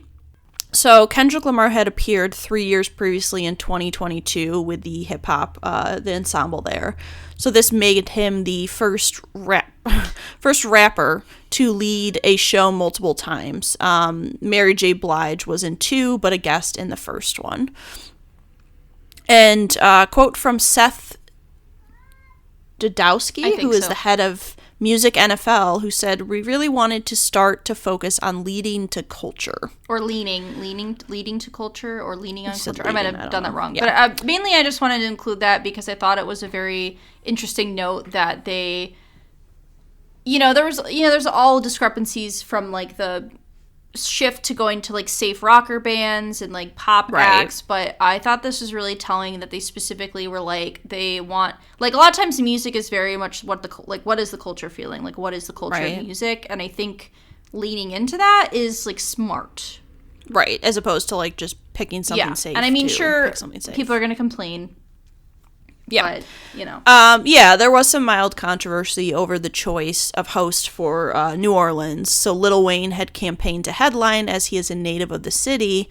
Many people felt he was snubbed, and many rappers, including Nicki Minaj and Master P, criticized Jay-Z for his selection of Kendrick for the show.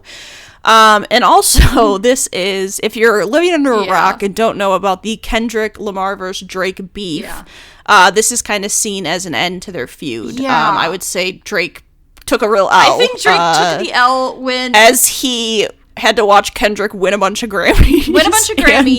Perform on the halftime show. He won a bunch of Grammys in a Canadian tuxedo. Then he got on a stage, looked directly into a camera, and said, "Hey, Drake," and the entire audience chanted A minor while he was wearing an A minor chain. I think Drake lost. Considering I would say Drake actively lost. Trying to get lawsuits against Kendrick Lamar over Not Like Us. I think Kendrick clearly won in this case. I mean, he got the Super Bowl, and he got to say that on a national stage. So I mean, it's pretty clear who won. Yeah, and critically, it was received well. Some viewers were critical over not being able to understand the rapping. Or in that, I guess what I read is that there was actually some audio issues in the live show that were adjusted a little bit, but like some people would definitely complain because they're like, I hate hip hop. Like, I feel like people talk about like the mumble rap where like, and I don't think Kendrick Lamar is an artist I would classify as like a mumble rap, but I do wonder if part of that is just people complaining more about the actual art itself as opposed to the artist. I did find this article that was written by 107.7 FM WRKR, which is a Michigan-based radio station that I just wanted to bring up because I thought they had some interesting notes about the event. So I'm just going to read a little bit of it. This is direct words from the article. Another Super Bowl has come and gone, and as per usual, thousands of Michigan residents are collectively losing their minds at the fact the Super Bowl halftime show was not personally geared towards them and their tastes.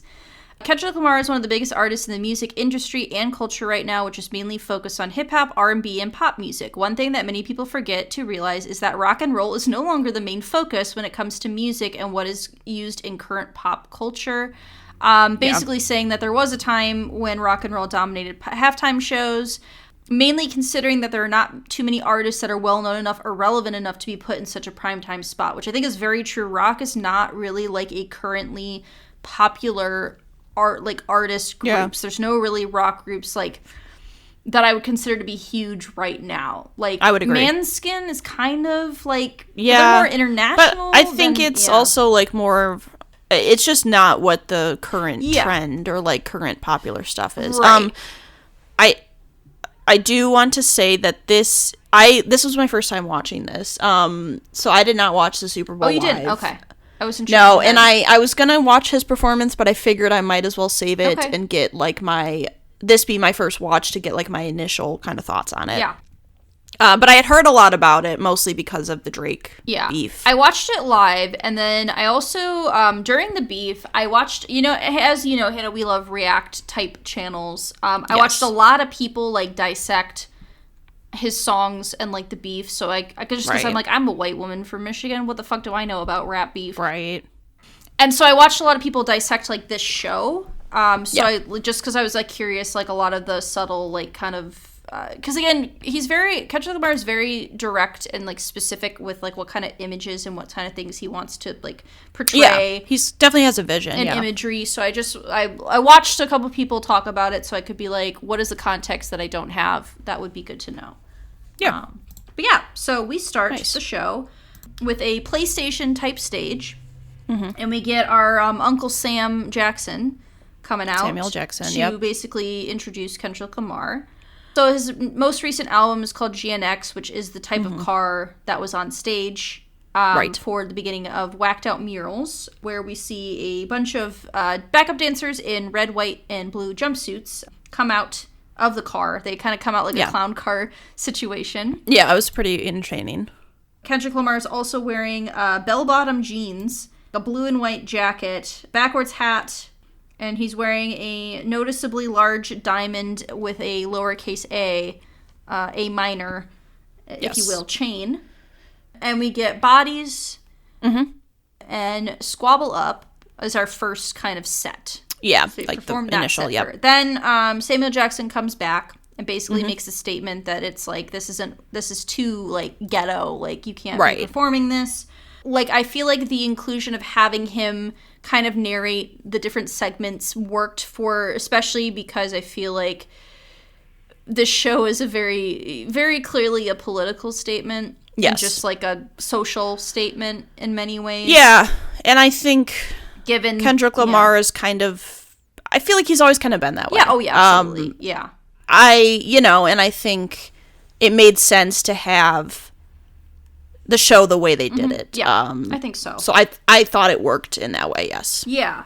We also get segments where, like, the backup dancers are making an image of the American flag, but in reverse. So it's like blue star, like, you know, the colors are reversed into Humble and DNA.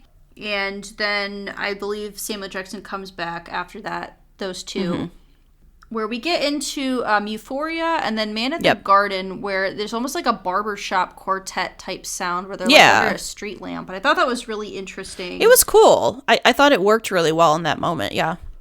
And then we go back into the stage where we get a rotating camera for Peekaboo, where Kendrick Lamar just like appears on screen. I remember it being so funny where he just like shows up, like he just shows up. He just like stands up. I'm like, oh my god, it's like a jump scare. Yeah, where he shows up. There's also a part where he has these like 4 women in like white outfits, red and black hair that I felt very reminiscent of like the Muses from like Hercules. Like, very gave that kind of like he's talking to them, like they're kind of like, you know. And he hints that he's going to perform Not Like Us, but then he doesn't. Yeah. Because it's not time. SZA comes out instead. And we get SZA. Yeah. And she's in an all red, like, leather pants, jacket, shirt, boots outfit, which love that.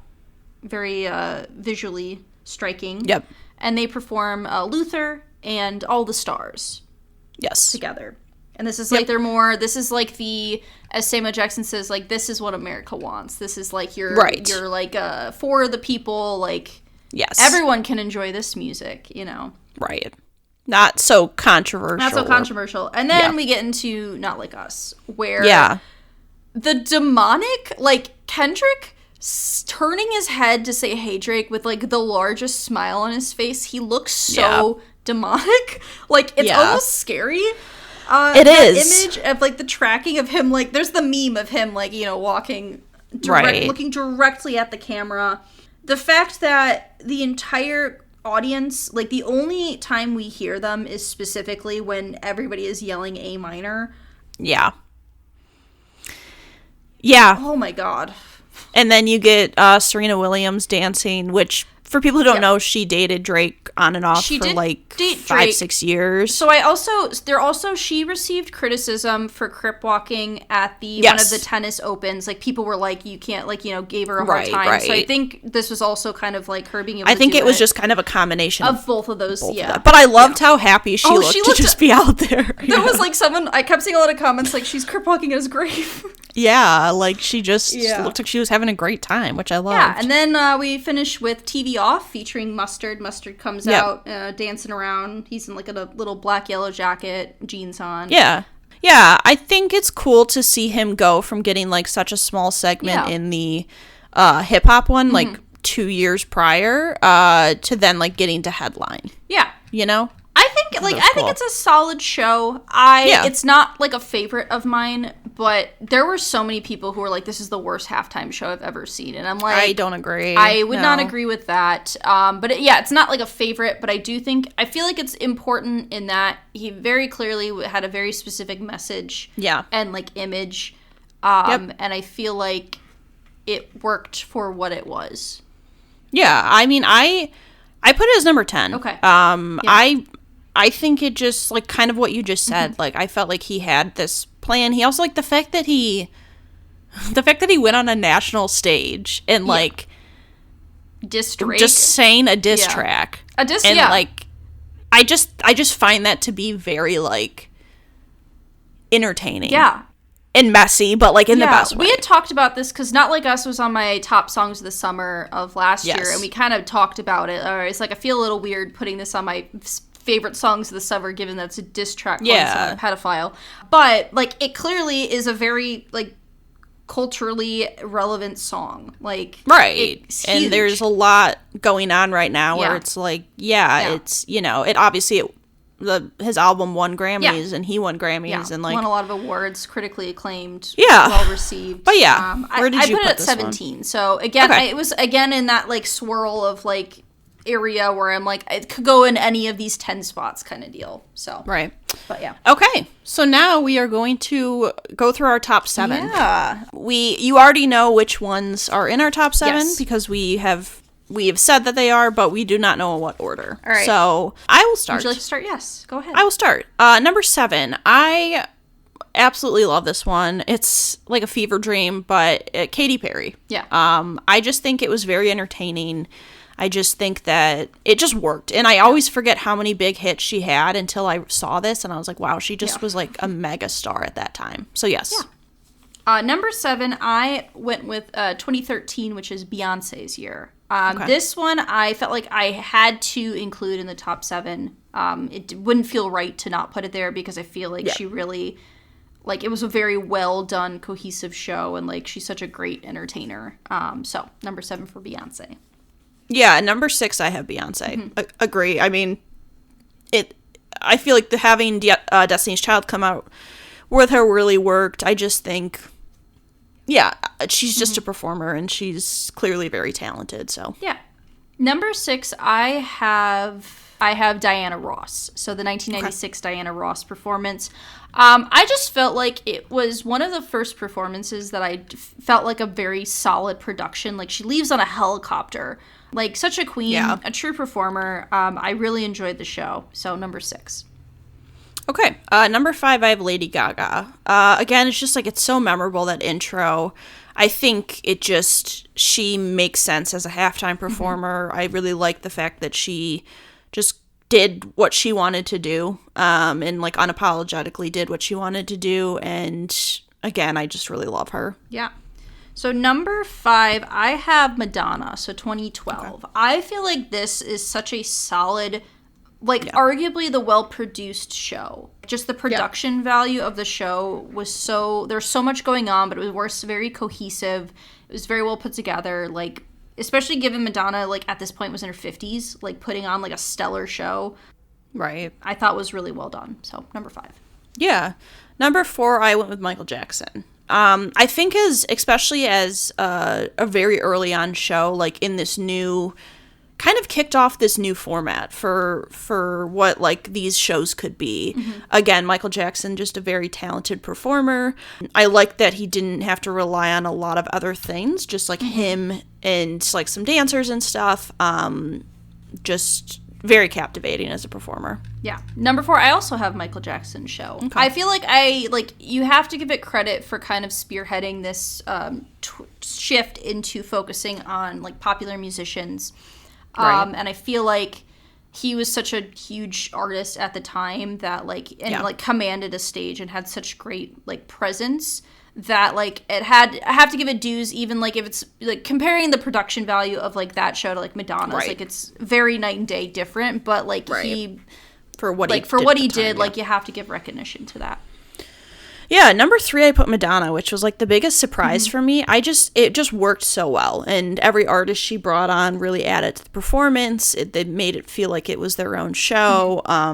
You know, she was really one of the first artists who just really went all in on production, and I think it really benefited. And still going through all the shows, one of, like you said, the best produced, like, cleanest shows. Yeah. Number 3, I have Bruce Springsteen and the E Street Band at number 3 from 2009. This show is so fun. Yeah. They are all having so much fun. Like, Bruce is just climbing on stuff, crotch sliding into the camera.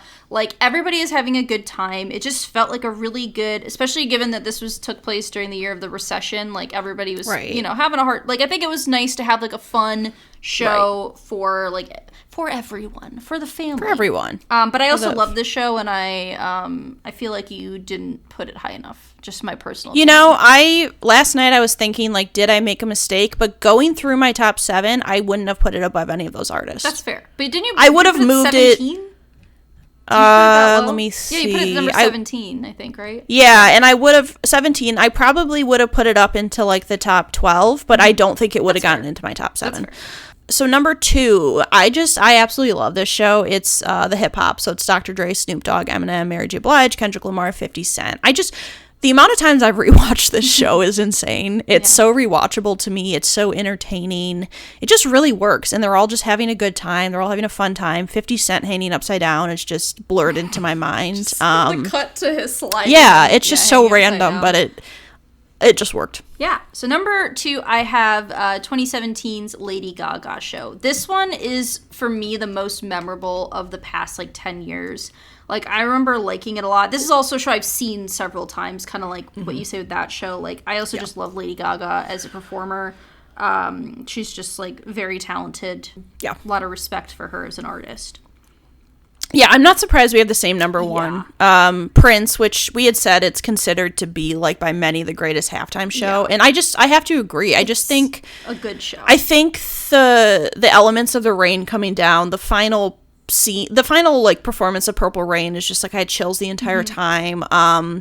Just such a good performer. Again, like, really wish I could have had a chance to see Prince live. Commands the stage. It just all came together for, like, a perfect show. I agree. Yeah, no, he was just such, like, a captivating performer. Did you watch that video I sent you? I did. Okay. Yes. Yeah. I did, like, and I was like... Yeah, so it was I thought it was like a Rock and Roll Hall of Fame thing, but it was a tribute to George Harrison. Yeah, tribute, yeah. But the fact that he just, like, shows up and, like, plays the guitar and is just, like, shredding, like... You also, like, you can't keep your eyes off of him. Like, at the beginning, it's funny because, like, you don't even notice him for the first, like, 2 minutes of the song. He's just off on the side, and then he just, like, and then it's, like... Yeah, like, he didn't, like, took the spotlight for a guitar solo and, like, wasn't even that present. Like, he wasn't singing, he wasn't doing anything. But, like, I feel like that speaks a lot to, like, how he was as a performer. Yeah, like, I would he agree. could just, like, when he was in, like, on stage performing, he just, like, was such a captivating artist. And, like, that show was so good. Like, it was a good show. I'm sure it would have been amazing to see live, like, while it was happening. Sure. I feel like due to all the elements, it deserved to be number 1. Yeah, I would agree. Yeah, I don't think we need to, like, run through those again because we just did but yeah, I mean, this obviously, don't think we thought this was going to be a 3-part episode. Each roughly 2 hours long, but, you know. Although if American Idol taught us anything, it's that we love to talk about music. We can talk about music. We can talk a lot, and also there's just so many things to rank. There was, Yeah, I thought this was fun. This is really kind of fun. a little bit different than stuff we've done in the past. I don't think we've ever just ranked, like, performances. Like, I mean, I know we did American Idol performances, but we also kind of ranked them as artists. I don't think we've ever just ranked, like, a performance. So, yeah, I mean, if you guys have a favorite performance, let us know. Yeah, we'd love to hear about them, or what you think the worst one is, or if you check out any of the old ones that you maybe weren't alive for, and have any comments. No. We have in our email, r3podcast@gmail.com. We have a Letterboxd account, Instagram, and, you know. Yeah. We'll be back. We will, yeah. This year, it feels like a very music-heavy year. Yeah. Because we also have another music planned episode, which I'm not mad about, but I feel like sometimes we have certain years where we kind of skew towards, like, a movie versus a TV show versus music, and... This is the year of music. Year of music. We'll take it, though. But yeah. We will see you next time. Thanks for listening. Bye. Thank you. Bye. We would like to thank Joseph McDade for our intro music. He provides free music available for all kinds of creative use. The song that we used is called Sunrise Expedition, and you can find it and his other music on his website, josephmcdade.com. If you would like to reach us, you can email us at r3podcasts@gmail.com.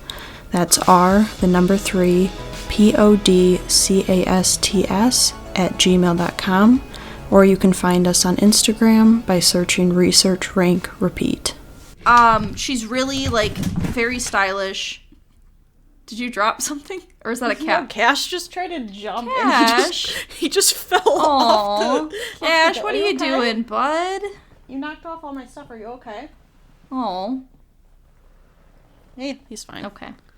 Landed I on just, his like, feet. heard a crashing sound and your He whole just, desk like, was shook. slowly Oh, boy. started to fall backwards.